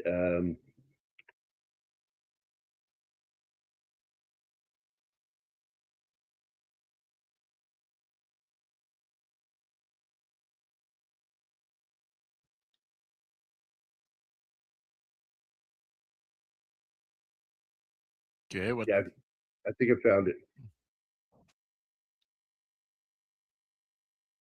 Okay, let me know to put this down. Yep, found it. Here you go. And I'm going to put it in the private and public chat. So here you guys go. Oh, This is the song. You can play Detachable. a song on the show, Martin. There you go. That's the song Detachable Penis by the band King Missiles, which I do believe Billy Mooney was part of that. That one and Fish Heads. Fish heads, roly poly, fish heads, fish heads, eat 'em up, yum. And here you go, Martin. It's actually got a cool sound to it. We can play it after the show. She's crying and unpacking. He's gone. It looks like he is. When I tell you I'm coming back, I mean it. Yeah, but he left her before, so oh my I'm God! with her on this. The cover of the album only is, oh my God! Oh yeah, What the It's- fuck? it's pretty fucking horrible.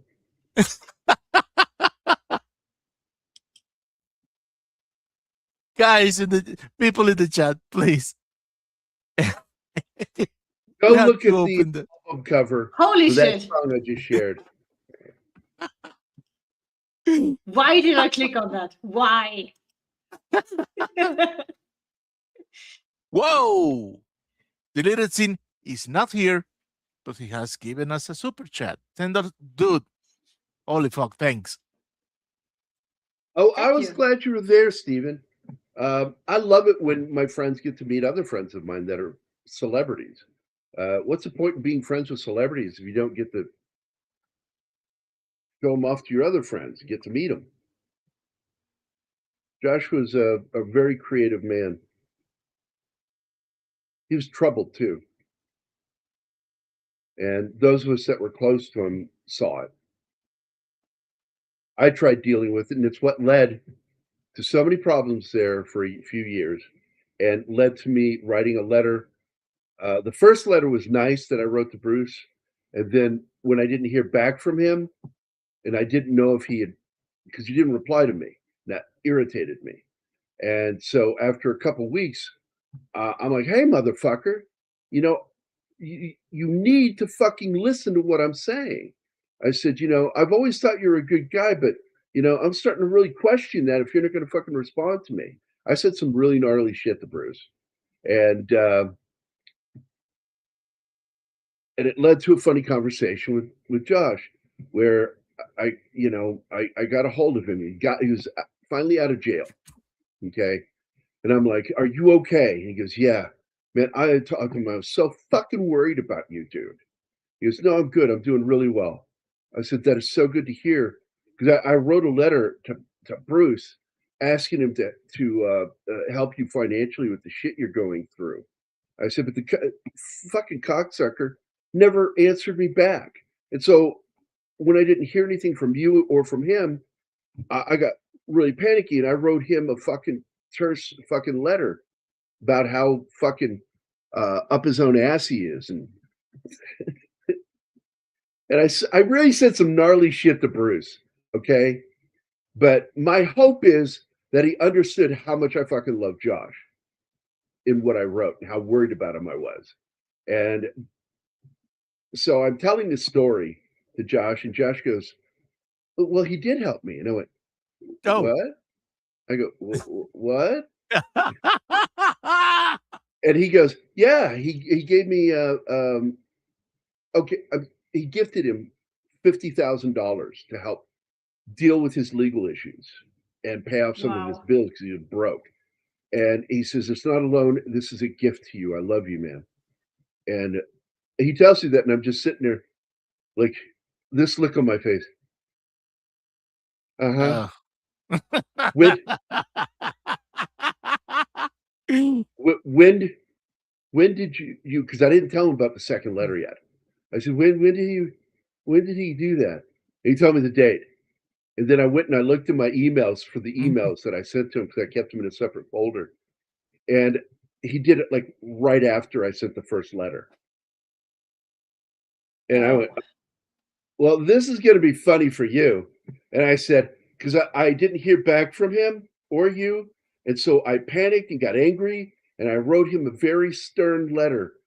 And I called him a few choice names. One of them was vain, self-centered prick. Pretty much, if you can think of anything about when you're talking to somebody and you want to let them know how self-centered and selfish and thoughtless they are, I yelled shit at him in that letter with no bold letters, but I would put exclamation points. And I sent that letter. I'm like, I thought you were better than this, man. I'm disappointed in you. Yeah. So I tell that to Josh. Josh's response is,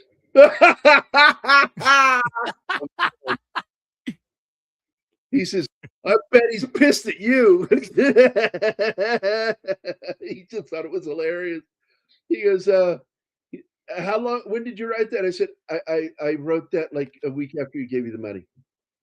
And he laughs again in the phone. He goes, holy shit. It's so fucking funny. So I stopped talking to Bruce at that point. I'm like, I feel like a complete fucking horse's ass at this point. And so I do the painting for the Blu-ray that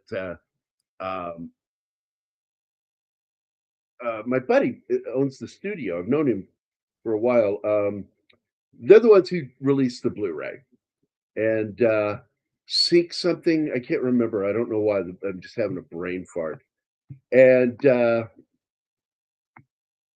God damn it, dude! I swear to God, I did this cover, and then Sue Layton, who's also like I mentioned her earlier, she's a close friend of mine, and she was interviewing all of us.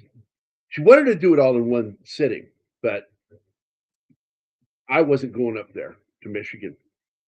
You know, unless there's a fucking medical emergency, I'm not going up there. I don't like Michigan. I got to be honest. I really fucking loathe that state, and I despise Detroit. Just a gross smelling fucking place. Anyway, so she does the interview with me, and then she goes, well, my next interview is going to be with Bruce. Anything you might want to suggest? I gave her some things to ask him about. And I said, but you might not want to mention I said it. You know, anything to you about the interview with him. Just say there were questions you have. He goes, why? And I said, well, I told her the incident and what I said. She starts fucking laughing. Go, did you really say that to Bruce Campbell? Yeah. And I was calling him out for being a shitty friend. And I didn't know that he was actually a really good friend because nobody told me.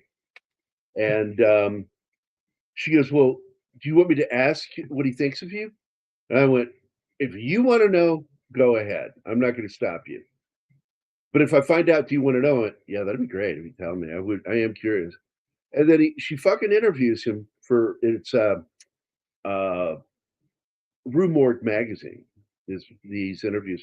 I've never gotten a copy of it. I need to bug her. Like, hey man, can I get a copy of that fucking magazine that you did where you interviewed us for the movie? And she calls me back. I think 2 days later, and she goes, "Well, I finished the interview with him, and it was a really good interview. Got some great stuff in there." And he says, "Gary, yeah, great artist. I really like the guy, good guy. And so she said, I think he's good with you. And I said, no, I think he's faking. I still think he fucking hates me. I'm sticking with it because I've not talked to him since. I'm embarrassed. I got to be honest. I'm embarrassed that I said that to him. And that's when I stopped, by the way, asking him to come on the show. Because I'm like, man, if he's fucking pissed. And I asked him after the interview and after he said that he's good with me, I got a hold of him. I said, hey, man, would you like to come on the show and talk about making running time? He said, oh, man, I don't have time. I'm like, no, he fucking hates me still. It was a very polite letter. He wasn't talking like we knew each other. And I'm like, oh, yeah, he fucking hates me. I might be wrong, but I think I'm right. So this is still up there. Sorry, I couldn't be there to join you on the show today as my schedule wouldn't allow me. Liar. Thank you for giving me the opportunity to meet Josh and talk to him about Evil Dead. May he rest in peace. And of course, you're welcome, buddy. And I'm glad you got to talk to him and meet him. Look, man, that guy's been an important part of my life for 30 years. And over the last year, I didn't talk to him, and I regret it. Absolutely regret it.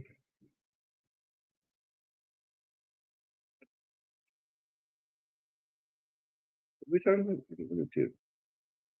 Oh, Gambit, you want to know a funny story? When he was at Oz, he was doing a panel in this big auditorium at the fest, and in Seattle. And a guy walked up to the microphone and asked him, and this is way before I actually met him, asked him this question. He says, look, all this happens in the first Evil Dead movie. Then in the second film, it's like none of that happened. And it's like it's just a whole new story. And with a new girlfriend, and you're retelling your story, but it's different people that don't know you. And then you do Army of Darkness and you change it again. He goes, how are these sequels? I don't understand. And Bruce goes, well, obviously, because you get that big tumor in your brain. And the guy's like, Desmond Arnold goes, I don't have a tumor. He goes, well, you better get it checked because something's wrong up there. And I'm like, holy shit, he just said that to a guy in the middle of a convention. And, and he's right, because it's stupid the way people think that they're not really sequels. Technically, the first film, the second film is a remake of the first film with whole new stuff happening with new characters. And then Army of Darkness is a continuation of the second film. They leave a lot in there. And they even show some footage from Evil Dead 2. And here's why. Because the first film was owned by a different company. Dino De Laurentiis worked with them with the other stuff. And he was able to get the rights for one thing. But they couldn't get the rights to the first Evil Dead. And that's why it is so fucking different. And that is why Sam Raimi remade it with Evil Dead 2. So technically, it's not a real trilogy. And Josh was in all of them, worked on all three films. One of the skeleton guys that runs across the drawbridge is Josh. It's the shorter one. He's not very tall. I couldn't believe how short Bruce was when I met him. And I think it was one of the first things I said. I shook his hand and said, hey, man, I'm Gary. He goes, hey, how you doing? I'm doing pretty well, man. I'm just letting you know, camera lies. You are not that tall. He goes, well, yeah, the camera lies. I look big, though, in movies. I went, yes, you do. You are not, both of you aren't tall. I looked like a fucking Sasquatch because I had long hair at the time, too. A lot of facial hair. Which means a person was incapable of understanding it. What are we talking about? Oh, yeah, completely. It's like I understood it at the time. I'm like, what is this guy talking about? And Bruce just says, clearly you don't understand it because of that tumor in your brain. Let's see. And then TV series brought the sister back for an episode.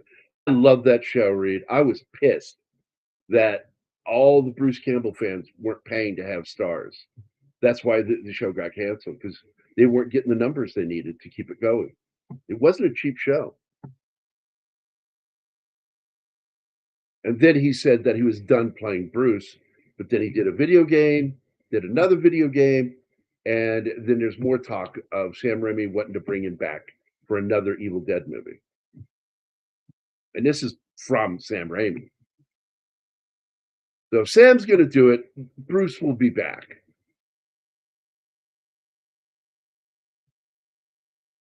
For me, he's at what you would call average size for men back in the 15 to 1800s. Like he was like, I think he's like 5'8". So he's technically like 2 inches taller than the average man, which is, I think, 5'6".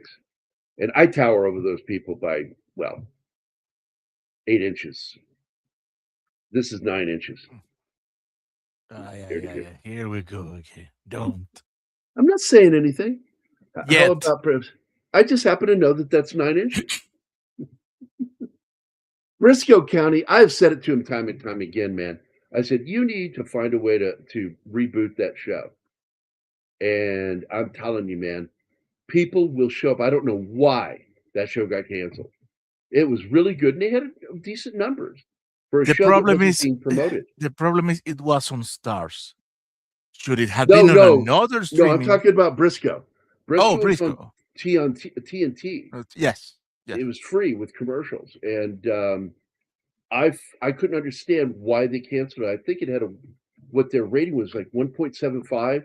This is fucking TNT. They're lucky to get a million viewers, and I think it was close to 2 million. Oh, absolutely, Vinkman's Girl, absolutely. That's Fox? Oh, that explains. I thought it was on Turner Network. So it was Fox. Yeah, Fox is notorious for that shit. They're fucking assholes. How many times did they try to cancel the X-Files? I think 3. Yeah. I like Andrew Devo. He's the guy from the Wishmaster movie. He is fluent in Russian, which is why he played a Russian in that terrible Indiana Jones film, Indiana Jones and the alien thing. I can't remember the aliens that are Crystal not Skull. aliens. Yeah, they're interdimensional. Interdimensional aliens.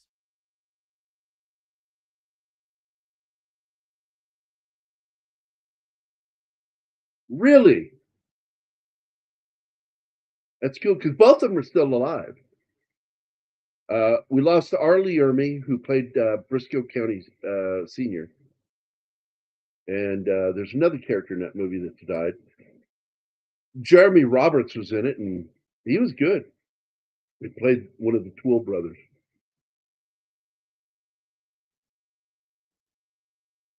But yeah. All right, let's get out of here, guys. It was fun hanging out, man. And I really do like to talk about Josh. I like telling Josh Becker stories. I pull pranks on him all the time. And one of my favorites, he got so fucking angry in this phone call where I pretended to be a Pacific Bell operator. He picks up the phone, hello, the way he would say that. And I said, Pacific Bell operator 219, we have a collect call from Nome, Alaska. Caller, your name, please. I do believe he said his name is Agnek. And he says, who? I do believe he said Agnek. Will you take the call? He goes, why would I take a call from someone in Alaska? I don't know anybody in Alaska. And I said, sir, that's not what I asked you. I asked you, will you accept the charges for this call? And he goes, what? I don't know anybody there. And this went on for a while. And I started getting a little terse with him, saying things like, you have an emergency call from somebody in Alaska, Nome, Alaska, and they asked to call you. And you won't accept the charges and find out who this person who's having an emergency is. And he got so fucking angry. And it made me laugh. I started laughing, and he goes, the fuck? And I said, it's me, Josh Gary. And he goes, you're a fucking asshole. He said, you had my heart pounding. I was getting so fucking angry, you dick. That was just one of the pranks I pulled on him. I pulled other pranks. It pissed me off the day that he got caller ID. Mm. I think Shirley knows about that story. I've told you that story before when I did that to him. Because it was right about the time you took over the website, doing it for me. Well, you didn't do it for me, you did it for him. And but I was so glad to fucking be able to go back to doing my job. Because man, doing that website was a bitch.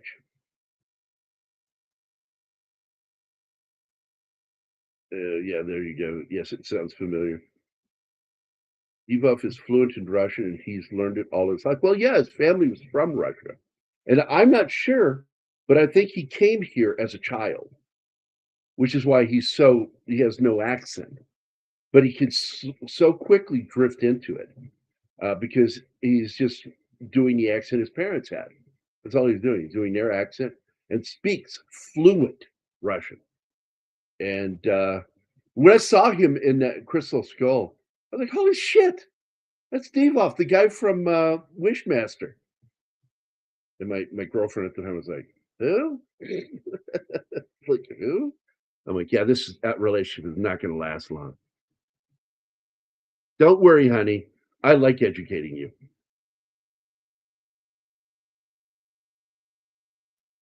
Probably falling asleep. No, she hasn't.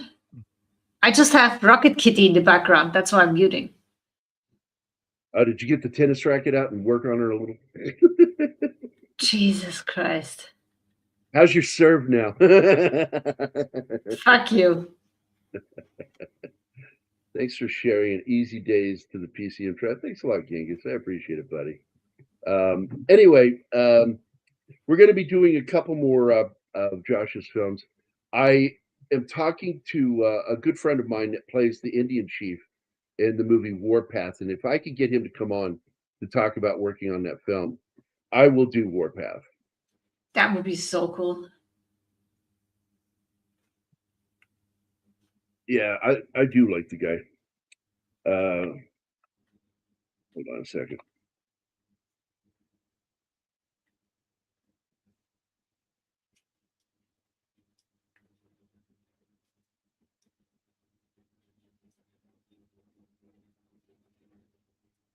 Okay, I am not sure what to do here.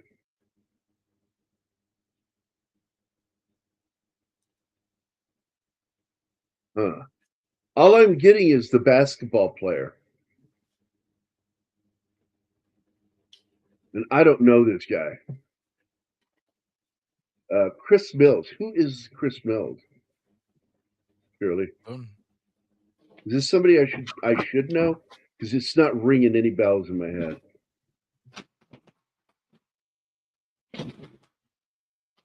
Oh, I'm glad to hear that. And hi, Sally. Good to see you.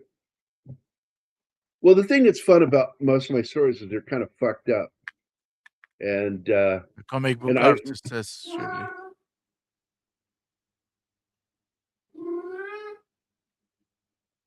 Chris Mills, artist.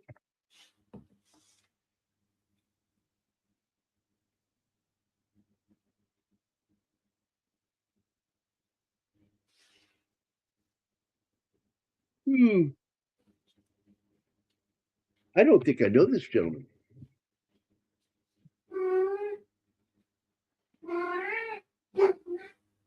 Apparently, I know some of the stuff he worked on now.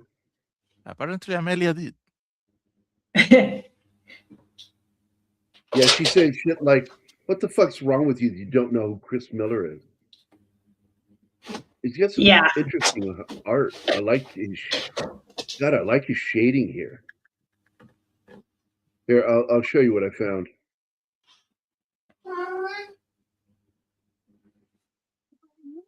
Like it's a question.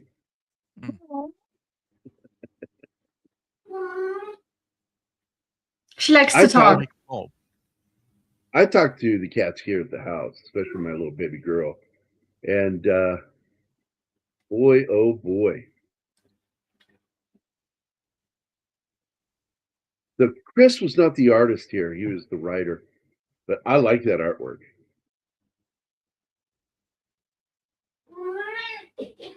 Done back in 06.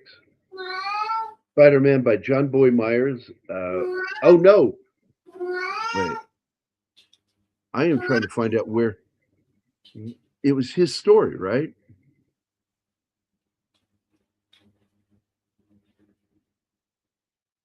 About the owner, Chris Miller owns it.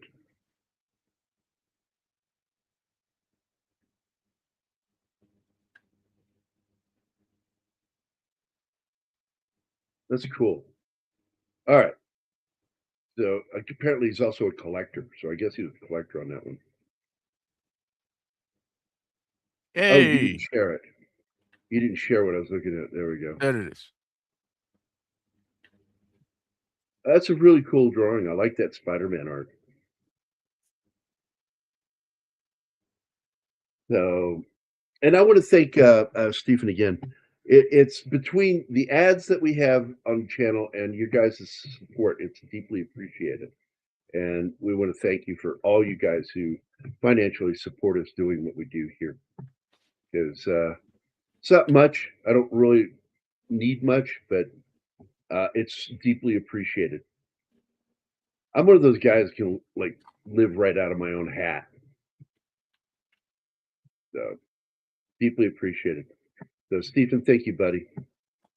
Anyway, I'm going to get out of here, and I'm going to let Anima deal with her little cat, Amelia, and then of course Martin is going to probably go eat again. Yeah, And, as a matter of fact.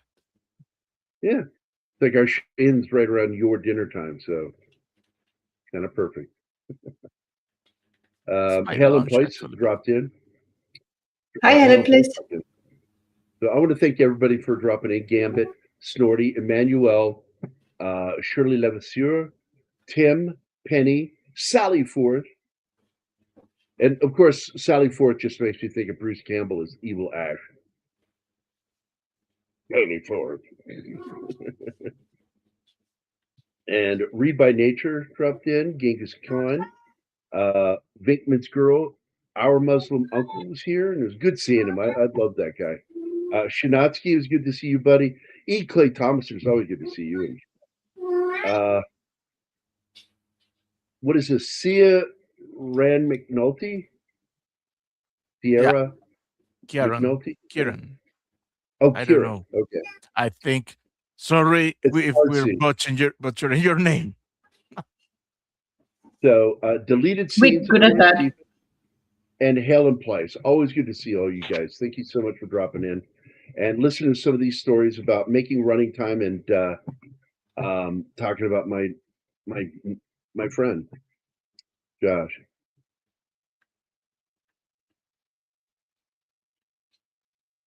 Oh, yeah, on your name, yeah, because I remember the first time I saw you, I made that a point to talk about that. That's the line that Bruce delivers as Evil Ash, and he can't say it because his jaw keeps snapping open. Then he just leans down and he goes, "Sorry for," because he can't open his mouth. I love that shit. Yeah, Bruce is a funny dude. So anyway, we're gonna get out of here, guys. This is good hanging out with you. And if you get a chance, please watch some of his films. I highly recommend. If you like Sam Raimi playing a villain, you will enjoy watching Thou Shalt Not Kill Except. Also known some places as Stryker's War. But it's a fun little film because Sam Raimi plays a helter-skelter kind of character, Manson kind of character that wants to kill everybody in this town. And Stryker and his army vet buddies that just got back from Vietnam are like, "Not in my town." And so there you go, a setup for a movie. I loved Lunatics: A Love Story. It's quirky. It's so quirky, but I really liked what they did. You know, he's got a story about a guy who's insane meeting a girl who is also insane and falling in love with each other. And Insanely. and in real life, Ted Raimi is not mentally ill, but the young lady that plays the other character, she's nutty in real life, just really weird. I feel bad for her because she's had so many emotional problems over the years. And then of course, Running Time is good. And then he did Morning, Noon, and Night, which if you like films about troubled characters that have drug problems and booze problems, you'll enjoy the film. The one thing I liked about it was it's a great poster. I forget the artist who did it. And put that hand down. So, but I like that, and I liked Joe LaDuca's music in it. I like Joe LaDuca, and I've tried to reach him. I lost his email because I actually used my old email. It was Gary Cassell at sbcglobal.net. I lost access to that email, so and they wouldn't give it back to me. So I'll never find the fucking email address. So I contacted him through his manager, and I'm hoping I'll hear back from him. And I would just like to talk to him about all the films that he did for Josh.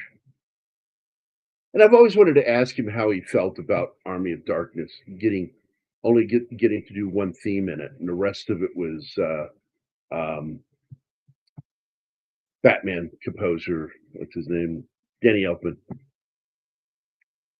I thought that was a slight towards him personally, and I've always wondered what he thought of that. I'd like to get him, and then I would like to get some of the other actors I know to come on. I don't think Jeremy will ever come on. He's the guy who plays Bruce's best friend in this movie, and he's just in a very dark place right now. He's in his 70s, and his health's not that great. And the other day, I tried to get him to let me speak to Sirlette, his wife. And he goes, "Oh, no, I'm not going to let you do that because you get her to make me do it." And I'm sure you heard him when he said that, Anima. Oh yeah, he knows you well. Yeah. So I'm like, okay. Yeah, Warpath is one word, Gambit. It's Warpath. Like that. I just sent the message, Warpath. And I did the movie poster for it, and he wrote and directed it. He had one actor in mind. In fact, when I was just talking about the girl from Lunatics, A Love Story, and last second she changed her mind and demanded more money, and Josh was like, "That's all I got. There's no more money past that." And it's a good film, not great by any measure. And again, that's one of those films where I've said the movie poster is better than the film, and I can't remember the artist's name, and but it's in my head somewhere. So, but I'm friends with Joaquin, the American Indian that played the chief in it, the war chief, and in real life he was a law enforcement officer. And I will tell the story of how, while they were shooting a scene, found the dead body of a mob murdered guy. Dude, that's all I'm going to say. Looking for Warpath in IMDb, I just found out they have in post production a third movie, a third Skyline movie. It's Skyline Warpath with Iko Uwais and fucking Scott Adkins.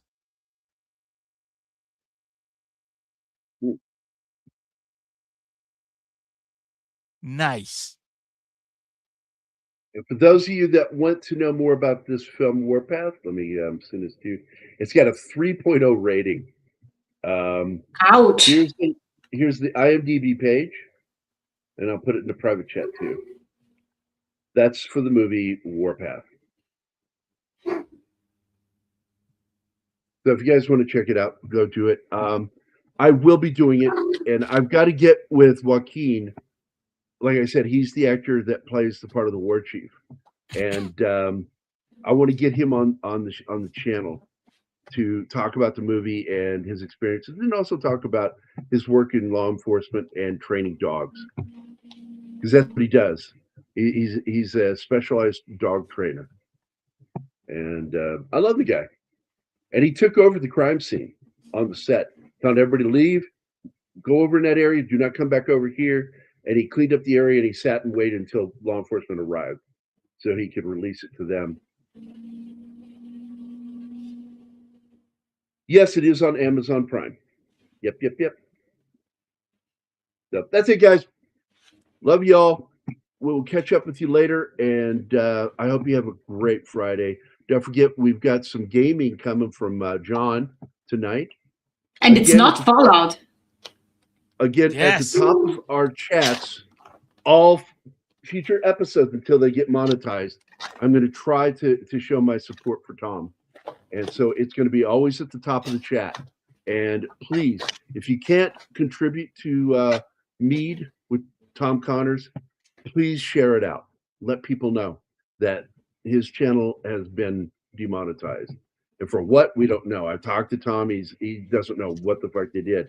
He was going to do a challenge today, so I'll call him or message him tonight to see if they responded to him yet. But yeah, Tom is number one, man. I love that guy. He's a good dude. So we're going to get out of here. Everybody have a great Friday. Don't forget, you also have later Friday Night Frolics with Doomcock. Doomcock's a friend of this channel, and we love the guy. So, in fact, I'm supposed to talk to him and get him back on the show with Don Ecker and me. And Mark too. Fuck, I don't want to forget Mark. Don, Mark, and me. So Loki has a late show too, right? Yes, he has a late show around 11 o'clock, I think is where he starts. I'm pretty sure that Doomcock is still streaming at the time, but if you want to watch that discussion, please do. I don't know its wait time. And don't forget to remember Al Gore's internet. It's all his. He invented it.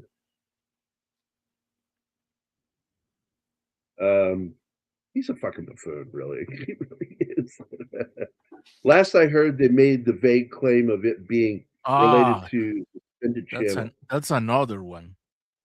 If they assume that you are related to a channel that was banned, you're banned too. So banned for by association. Well, he's not part of it. It's all AI bullshit. It's AI bullshit, Gary. These are not people making decisions. It's fucking AI. Anyway, if you guys love Tom like I do, please show him some support by either being a contributor or by sharing that out and let people know that they are having trouble. They want to keep doing these shows, but they need to have something coming in. So anyway, you guys have a good Friday. Again, John's playing later, and then you've got Doomcock with his Friday Night Frolics, and then you got the later show with Loki and Snow. And if I get a nap in, I might join them tonight. And, please do. We're doing a multiplayer play party of Baldur's Gate 3. No. I'm talking about Loki. Oh. That sound you made. I'll drop in with you guys for a few minutes. I don't stay long. I just pop in because I don't want to steal whatever you're doing. So I'll pop in, make fun of John a little bit, talk to Denver. What's his name? Denver. He always has the Denver Broncos logo. Knock. No. Okay. Did anybody in the audience understand what they said? Knock is that's his name. NOC. Oh, Knock. Okay. All right. Yeah, but I'm like, what the fuck are you saying? Both of you saying knock with an accent, and I'm like, I don't know what you're saying. In my brain, that's like notch, the Croatian word for night, just without the accent. Yeah, good knock. I had to it's Laco notch. I had to train myself that his name is Knock. Back when I was still on there trolling, I missed that, but it's just too late for me. So Knock could be here because I don't really know him, and so I try to remember his name when I pop in because I want to be nice to him because I don't know who he is. And I would like to say hello to him and actually know him. But I can't do that when you guys are doing the show because it's just rude. So, but I'm going to get out of here, shut this down. But, oh, shit, I almost forgot. On Monday.